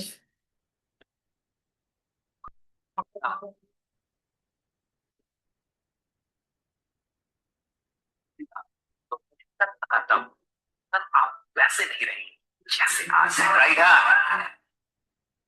आप आज कैसे हैं इससे मैटर नहीं है, आप अभी जो कर रहे हैं कल आपको बेटर होना है, ये सिर्फ आपके ध्यान में होना चाहिए, और उसके अकॉर्डिंग आपका अगर आप आगे टुवर्ड उसके जाते हैं तो डेफिनेटली आप वो कर सकते हो। इसलिए आपको करते रहना है, सीखना है। जितना आप सीखोगे उतना आप अच्छी तरीके से कर पाओगे, ये ध्यान में रखो, क्योंकि ये एक दो दिन की चीजें नहीं है। सीखना है तो ये हमें धीरे धीरे ही सीखना पड़ता है। इसीलिए आप जितना सीखने की कोशिश करोगे, उसको अप्लाई करने की कोशिश करोगे, तो आपको ये डेफिनेटली एक सक्सेसफुल गायनेकोलॉजिस्ट बनाएगा। किसी के क्वेश्चंस रहेंगे तो वो लेंगे। कब से कोर्स है? ये कोर्स अभी स्टार्ट हो रहा है और 6 अप्रैल से। अभी एक पहले 2 अप्रैल को एक मतलब लेक्चर स्टार्ट हो रहा है, उसके बाद 6 अप्रैल से रेगुलर क्लास आपका शुरू हो जाएगा। यस, ये गवर्नमेंट जॉब के लिए ये सर्टिफिकेट अप्रूव्ड है, क्योंकि ये अटैब है, मतलब ये आरएवी मतलब राष्ट्रीय आयुर्वेद विद्यापीठ उन्होंने जो रजिस्टर किया हुआ ये कोर्स है। अटैब मतलब आयुर्वेदा ट्रेनिंग एक्रेडिटेशन बोर्ड रहता है, उसके अंदर ये कोर्स रजिस्टर्ड है, तो ये आपको गवर्नमेंट के लिए यूजफुल रहेगा। When exam and place after 3 months खत्म होने के बाद ये एग्जाम रहती है। अगर अप्रैल में ये स्टार्ट हो रहा है तो अप्रैल मई जून तक ये होगा। जुलाई में आपकी एग्जाम होगी, जुलाई। ऑफलाइन ट्रेनिंग 3 डेज का रहता है।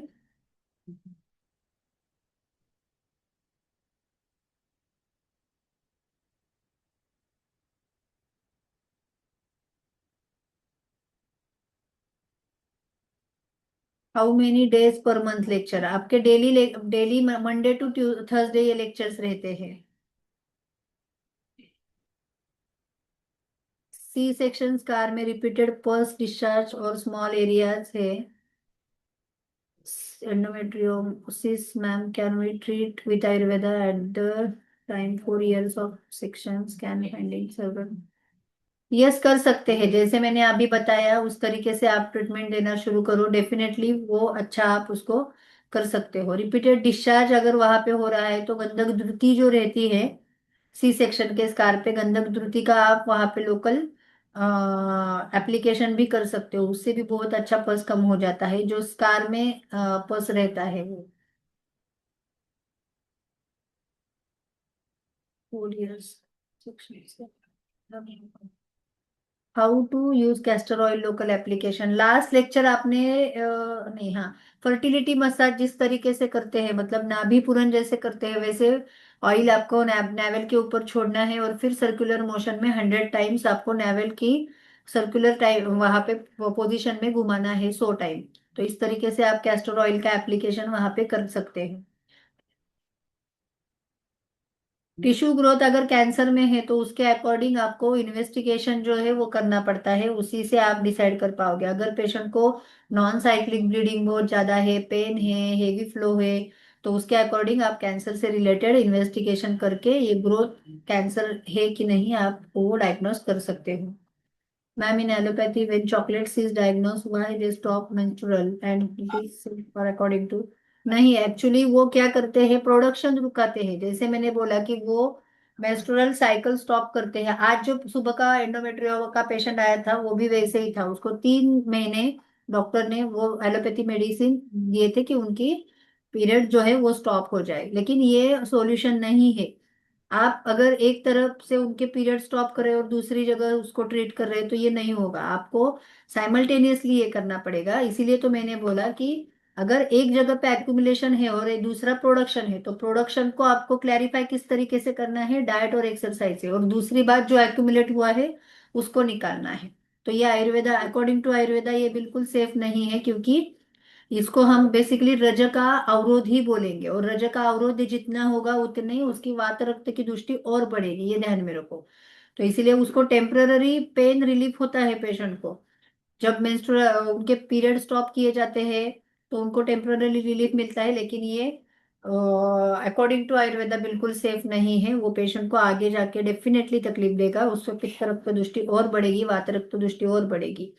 तो ये सेफ नहीं है उसको। वो मैंने आज उनको वही बोला कि आपका ये 21 का, क्योंकि उसको 21 साइकिल डेज कंप्लीट होने के लिए बोलना है, बीच में नहीं बोलना है, क्योंकि आप बीच में बंद करते हो तो फिर उनके पीरियड स्टार्ट हो जाते हैं।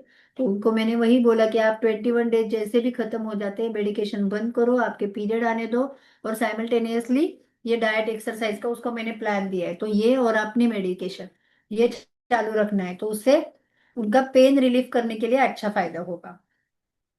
40 years female having right iliac fossa pain since 4 years. Now irregular menses, 2 months cycle with 1 month flow since 6 months. USG bulky uterus. How to treat? बल्कि यूटेरस है और प्री मेनोपॉजल कंडीशन में है, right iliac fossa में pen है, तो patient को basically थोड़ा डाइजेशन रिलेटेड इश्यू पहले रहेगा, वो ध्यान में रखो।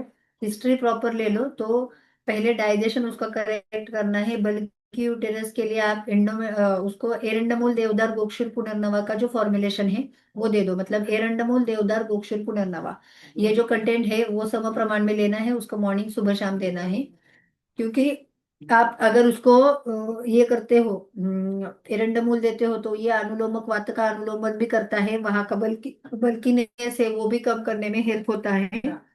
और जो राइट इलेक्ट फोसा में उनको पेन है वो भी कम होगा, क्योंकि वहां का जो पेन है वो किस वजह से है, एक सोनोग्राफी में वो सिर्फ बल्कि यूटेरस है तो ठीक है, वहां पे आप लीच थेरेपी लगाओ, तो वहां का पेन भी, उसका पीरियड आने के पहले का 15 दिन का पेन, वो भी सबसाइड होने के लिए हेल्प होगी।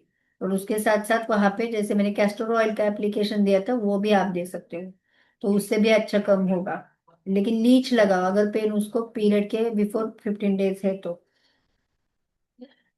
31 years female patient severe abdominal pain है, 6 month back, burning micturition, painful menstruation है, इम्प्रेशन एंडोमेट्रियोसिस है। How to treat? जैसे मैंने अभी बोला सर, वैसे आप उनको ट्रीटमेंट देना शुरू करो, जैसे मैंने ट्रीटमेंट दिया सारीगामा निष्ठावटी कांचना गुगुल गंधर्व हरित की, ऐसे भी आप देते हैं तो भी अच्छा फायदा होगा। बर्निंग मिक्चुरेशन है मतलब इसमें पित्त की वृद्धि ज्यादा है, तो पित्त को कंसिडर करके और रक्त का प्रसादन करें, वात का अनुलोमन करें, ऐसे ट्रीटमेंट आप इसमें दे सकते हैं। यस, इसका रिकॉर्डिंग आपको मिलेगा। If chocolate cyst in both ovaries with size 7 mm left, 4.8 cm in right, manageable. Yes, manage कर सकते हैं, कोई प्रॉब्लम नहीं। इसमें प्रॉपरली चॉकलेट सिस्ट को आप विरेचन पंचकर्म लोकली वहां पे थोड़ा सा लीच थेरेपी करना होता है, और बाद में लेप थेरेपी करना होता है। थोड़ा लॉन्ग टर्म ट्रीटमेंट चलती है 3 to 4 month, लेकिन अच्छा फायदा होता है। एक मंथ में आप उनका विरेचन करवा लो, दूसरे मंथ में आप उनका बस्ती करवा लो, और रेगुलरली उनको रसायन का लेप लगाने को दे दो, और 15-15 डेज के बाद उनको लीच थेरेपी कर लो, तो अच्छा फायदा होता है। चॉकलेट सीज तो बहुत अच्छी जल्दी कम हो जाती है। यस, अगर एडेनोमायोसिस में दशमूल हिंगू अष्टक का भी ये करेगा, हेल्प करेगा। पेशेंट को बहुत पेन है तो आप बस्ती भी दे सकते हो। यस, सेम मेडिकेशन पेशेंट को अगर कंप्लेंट्स ये है तो आप कंटिन्यूअसली 3 month तो दे सकते हो। Every 3 months you can do USG and then you will decide it's reduce और not, so you can continue 3 to 6 month।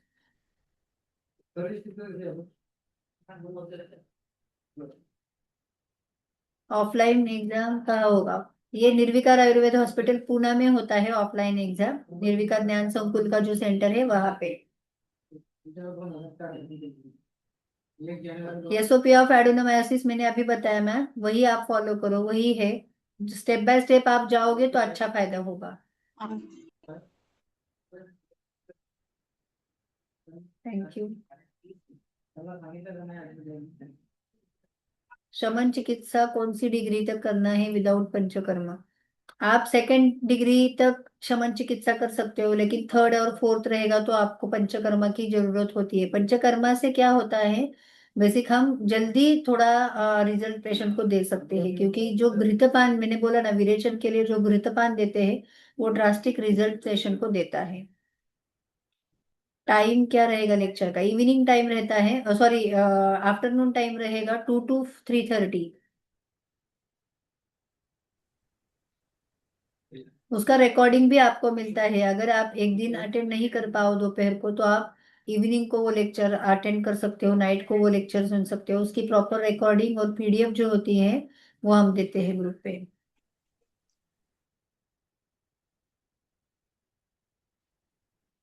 Yes, आपको यस, मैं मंजू मैम का नंबर यहाँ पे शेयर करती हूँ, तो आपको वो पूरी इंफॉर्मेशन जो है वो ग्रुप पे देंगे।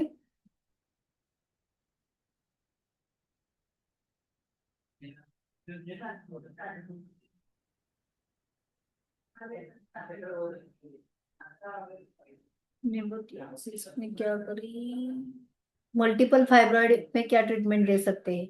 मल्टीपल फाइब्रॉइड है, लेकिन वो कहाँ पे है उसको, सबसे इम्पोर्टेंट जैसे मैंने बोला कि साइज कितनी है वो बहुत मैटर करती है, साइज के अकॉर्डिंग आपको डिसाइड करना पड़ता है। और पेशेंट जो है वो आपके पास किस पर्पज के लिए आई है वो भी बहुत इंपॉर्टेंट है। अगर पेशेंट आपके लिए फर्टिलिटी के लिए आई है और उसकी फाइब्रॉइड साइज अगर मोर देन 5 सेंटीमीटर है तो आप उसको ऑपरेट करो, क्योंकि उसको थोड़ा ये टाइम कंज्यूमिंग प्रोसेस होती है, उसमें पेशेंट का बहुत टाइम जो है वो जाता है। अगर पेशेंट को फर्टिलिटी का कोई इश्यू नहीं है तो आप इसको ट्रीट कर सकते हो, क्योंकि ये हमें बेसिक थोड़ा सा सीवेरिटी के ऊपर डिसाइड करना पड़ता है। पेशेंट को अगर जल्दी है तो आप उसको खेलो मत, डायरेक्टली उसको आप ऑपरेट करके उसको जो टारगेट है उसका वो करने को बोलो। अगर अबो 5 सेंटीमीटर है तो, अब बिलो 5 सेंटीमीटर है तो हम इसको ट्रीट कर सकते हो। 3 3 मंथ्स की ट्रीटमेंट में हमें उनको बोलना है, और 3 3 मंथ्स के बाद आपको उनको सोनोग्राफी करना है ट्रीटमेंट देके। जो फाइब्रॉइड की ट्रीटमेंट दोगे 3 मंथ्स बाद रिपीट सोनोग्राफी करना है, उसमें कितना रिड्यूस हुआ है वो देखना है, और उससे आपको डिसाइड करना है कि आगे आपको ट्रीटमेंट करनी है कि नहीं। हाँ, क्योंकि लेकिन पेशेंट के साइड से जो डाइट और एक्सरसाइज रहती है वो भी पेशेंट किस तरीके से फॉलो करता है ये बहुत इंपॉर्टेंट होता है। क्योंकि हम ट्रीटमेंट देके छोड़ते हैं, लेकिन पेशेंट अगर घर पे ये सब नहीं फॉलो करेगा तो प्रॉब्लम होगी, ये ध्यान में रखो। तो इसीलिए ये भी बहुत इंपॉर्टेंट होता है, पेशेंट के ऊपर हम 100% वॉच नहीं रख सकते। तो पेशेंट को उसकी अ, जो सीवेरिटी है वो हमें बार बार बतानी पड़ती है, उसका जो काउंसलिंग है वो हमें बार बार करना पड़ता है। मैंने एक नंबर अभी शेयर किया है हेडा सर का, वो भी आपको सब इंफॉर्मेशन दे देंगे, और मैम का भी देती हूँ, और मेरा भी नंबर यहाँ पे पर्सनली देती हूँ। अगर किसी को कुछ क्वेश्चंस रहेंगे तो वो मुझे पर्सनली भी आप पूछ सकते हो, उसका जैसे भी मुझे टाइम मिलता है मैं आंसर करूंगी। मैम, हाँ बोलो। वो सी सेक्शन का डाउट पूछे है ना मैम, वो हाँ। मेरा पर्सनली है मैम। हम्म। वो अभी 7 इयर्स हो रहा मैडम, सेकंड सेक्शन होके हाँ, 3.5 इयर्स से स्टार्ट हुआ मैम, ऑन एंड ऑफ हो रहा है। ऑन एंड ऑफ मतलब कब होता है वो, मतलब कब बोले तो उसका टाइम कुछ नहीं है madam, not related to menstruation. Okay. और बाकी आपका ये कैसा है मैम, मतलब लाइफस्टाइल कैसी है, पित्त की कुछ तकलीफ होती है? डाइट थोड़ा डिले होता था मैम, अच्छा। टाइमिंग्स अच्छा मेंटेन नहीं करे। Okay okay. हम्म। नहीं, आप उसको बेसिकली थोड़ा गंधक रसायन, सूक्ष्म त्रिफला, ये इंटरनली लेना शुरू अभी कर दो। पंचतिक्त गुलू गंधक रसायन महामंजिष्ठारिष्टा हाँ। चंद्रप्रभा यूज कर रहे हैं मैम। ओके, और उसके साथ गंधक द्युति जो मैंने बोला वो आप वहां पे लोकली डेली लगाओ, जहां से पस आता है ना वहां पे डेली लगाओ। तो उससे अच्छा फायदा होगा वहां पे। Without antibiotics we can use this ma'am. क्या क्या? हाँ, एंटीबायोटिक्स यूज नहीं करे तो भी कुछ प्रॉब्लम नहीं है मैम। नहीं नहीं नहीं, कोई प्रॉब्लम नहीं है, आप सूक्ष्म त्रिफला गंधक रसायन कंटिन्यू चालू रखो, कोई जरूरत नहीं है एंटीबायोटिक की। Okay ma'am. सिर्फ डाइट में देखो, पित्त बढ़ाने वाला कुछ नहीं जा रहा है ना, वो ध्यान रखो, मतलब दही छाछ है या कर्ड है या कुछ ओके, फर्मेंटेड है, ऐसा तो नहीं जा रहा है ना, वो ध्यान में रखो। हाँ। छाछ भी अवॉइड करना है मैडम। हाँ, यस यस, टोटली छाछ अवॉइड करना है। अचार रहेगा तो वो अचार भी, जिसमें जिसमें लवण ज्यादा है, पित्त की वृद्धि हो, ऐसे आपको नहीं खाना है, क्योंकि लवण से ये ज्यादा बढ़ता है, ये ध्यान में रखो। Okay ma'am. लो एमएच और primary infertility, how to treat.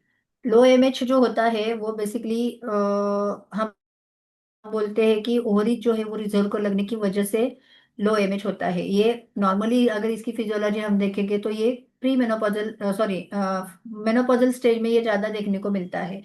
तो अगर आपके लो एमएच वैल्यू आ रही है, इसका मतलब आपका जो गर्भाशय है उसको बेसिकली वृद्धत्व आया है, उसका एज हुआ है, ऐसा हमें समझना चाहिए। तो लो एमएच को सबसे इंपॉर्टेंट बात होती है, हमें रीजेनरेट करना है।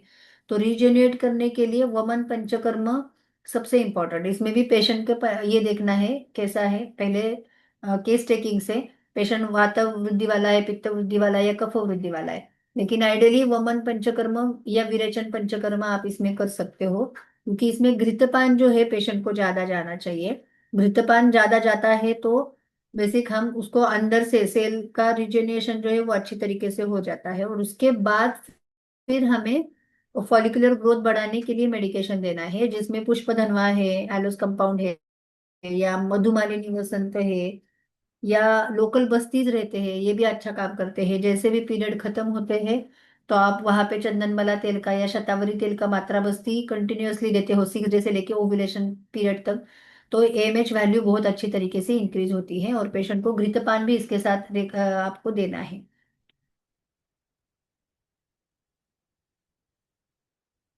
लो एमएच की ट्रीटमेंट वैसे कंपैरेटिवली बहुत सिंपल है, क्योंकि उसमें हमें एक क्वालिटी के ऊपर मेन फोकस करना पड़ता है। एक क्वालिटी अगर आप अच्छी तरीके से इंप्रूव करते हो तो पेशेंट में बहुत अच्छे रिजल्ट्स मिलते हैं।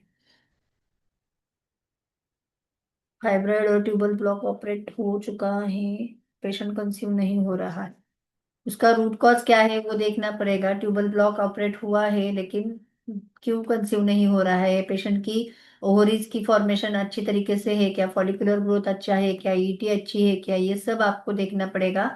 सिर्फ कंसीव नहीं हो रहा है ये डाल के नहीं होगा मैम, प्रॉपर हिस्ट्री दे दो फिर मैं बोलती हूँ आपको।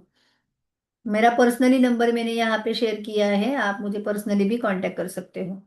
Infertility patient with uterine polyp है, can we treat? Yes, uterine polyp है 1.5 सेंटीमीटर का। यस, पॉलिप को हम एज अ अर्शवत अगर आप ट्रीटमेंट देते हो तो बहुत अच्छा रिजल्ट मिलता है।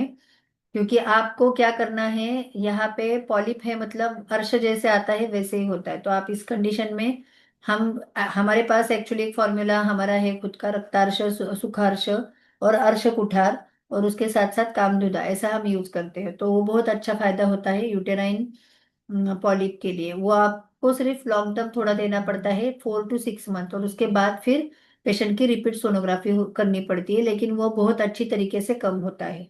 और अर्श को जैसे हम बोलते हैं कि मेन उसका अग्नि ही मेन ये होता है अग्निमांद्य, तो वैसे ही इस केस में भी आपको अग्निमांद्य ही पहले देखना जरूरी है। वो देखते हो, करेक्शन करते हो तो बहुत अच्छा फायदा पॉलिप के लिए होता है। Thank you Padma ma'am, thank you.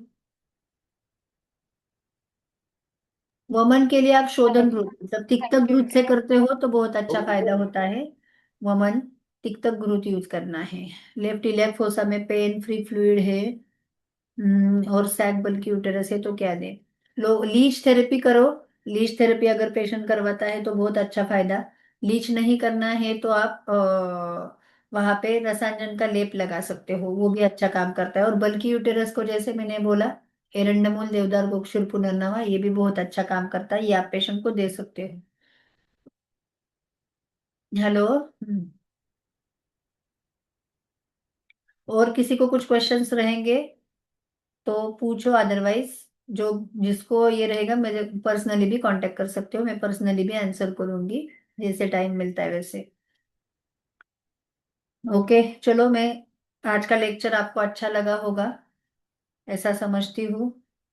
मेरा मुझे जितना समझ में आता है उतना मैंने बताने की कोशिश की है, मतलब जिस तरीके से हम एंडोमेट्रियोसिस एडेनोमायोसिस को ट्रीट करते हैं, हर एक का पर्सपेक्टिव अलग होता है, हर एक की ट्रीटमेंट करने की सोच भी अलग हो सकती है। लेकिन जितना मुझे समझ में आता है, मैं जिस तरीके से ट्रीटमेंट करती हूँ वो आपको देने की कोशिश की है। Thank you so much. बाकी किसी के क्वेश्चंस रहेंगे तो मुझे ग्रुप पे डाल दो।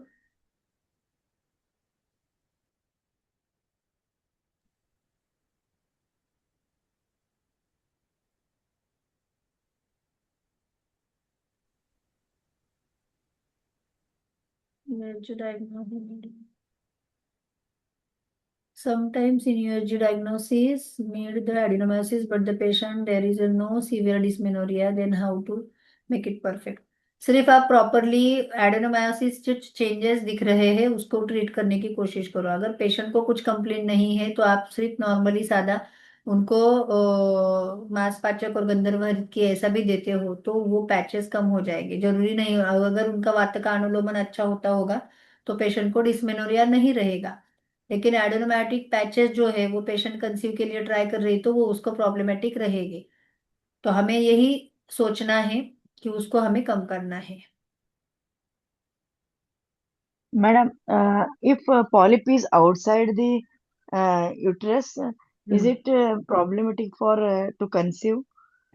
नहीं, Otherwise, how to treat? नहीं बिल्कुल नहीं। अगर यूटेरस के बाहर है तो कंसीव के लिए कुछ अच्छा ये नहीं होता है। अगर यूटेरस के बाहर है तो आप उसको क्षार भी अप्लाई कर सकते हो। मतलब जैसे हम उत्तर बस्ती करते हैं वैसे ही कसकोज लगा के उसको क्षार अप्लाई करते हैं तो भी वो यूटेरा सर्वाइकल पॉलिप्स जो है वो अच्छा कम हो जाता है। एक तो अंदर का रहेगा तो उसको टाइम लगता है, लेकिन सर्वाइकल पॉलिप तो बहुत जल्दी कम हो जाता है।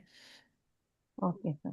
Which hmm. kshara do you suggest? अपामार्ग क्षार या यवक क्षार जो होता है ना वो आप इसको यूज कर सकते हो। Okay, ma'am. Thank 6 मंथ की प्रेगनेंसी है, no heart beats, which medicine can we use?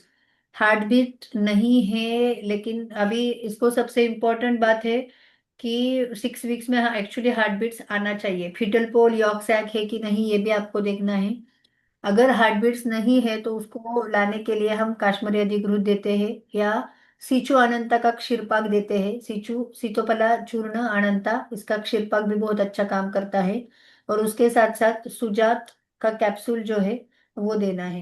क्षीरपाक form में आप दोगे तो हार्ट बीट्स 1 वीक और वेट कर सकते हो। अगर 1 वीक में वो हार्ट बीट्स नहीं आते हैं तो फिर आपको वो अबॉर्ट करना पड़ेगा। लोकली आप उनको मात्रा बस्ती भी दे सकते हो पेशेंट को, शायद इसका चंदन वाला तेल का, तो वो भी अच्छा काम करता है। लेकिन उसके पीछे उसका डाइट देखो, मतलब वो पेशेंट कुछ हेवी खा रही क्या, उसका अग्नि अच्छा आएगा। क्योंकि हार्ट बीट आने के लिए सबसे इम्पोर्टेंट बात होती है उसका अग्नि अच्छा होना चाहिए। क्योंकि जो भी वो खा रही है वो उसको डाइजेस्ट हो रहा है कि नहीं। अगर उसको नहीं हो रहा है तो उसको आप लिक्विड डाइट पे रखो, तो उससे उसका अग्नि अच्छा हो जाएगा और उसका बेबी को भी वो ब्लड सप्लाई अच्छा होगा और उससे हार्ट बीट्स आने के लिए हेल्प होगा।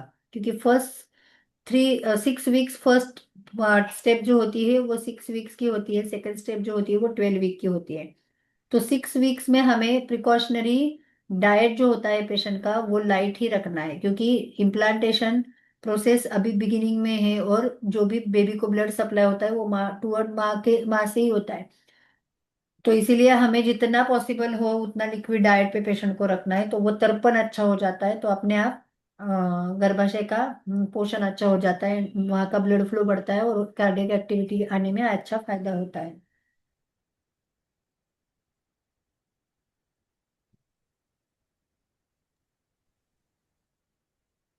Okay, thank you. मुझे बाकी लोग मुझे पर्सनली ये कर लो,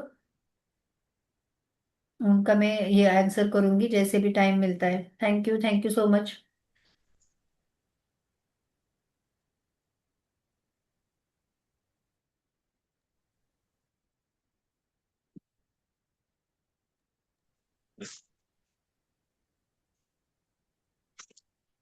पता नहीं आ रही कहाँ से तो आता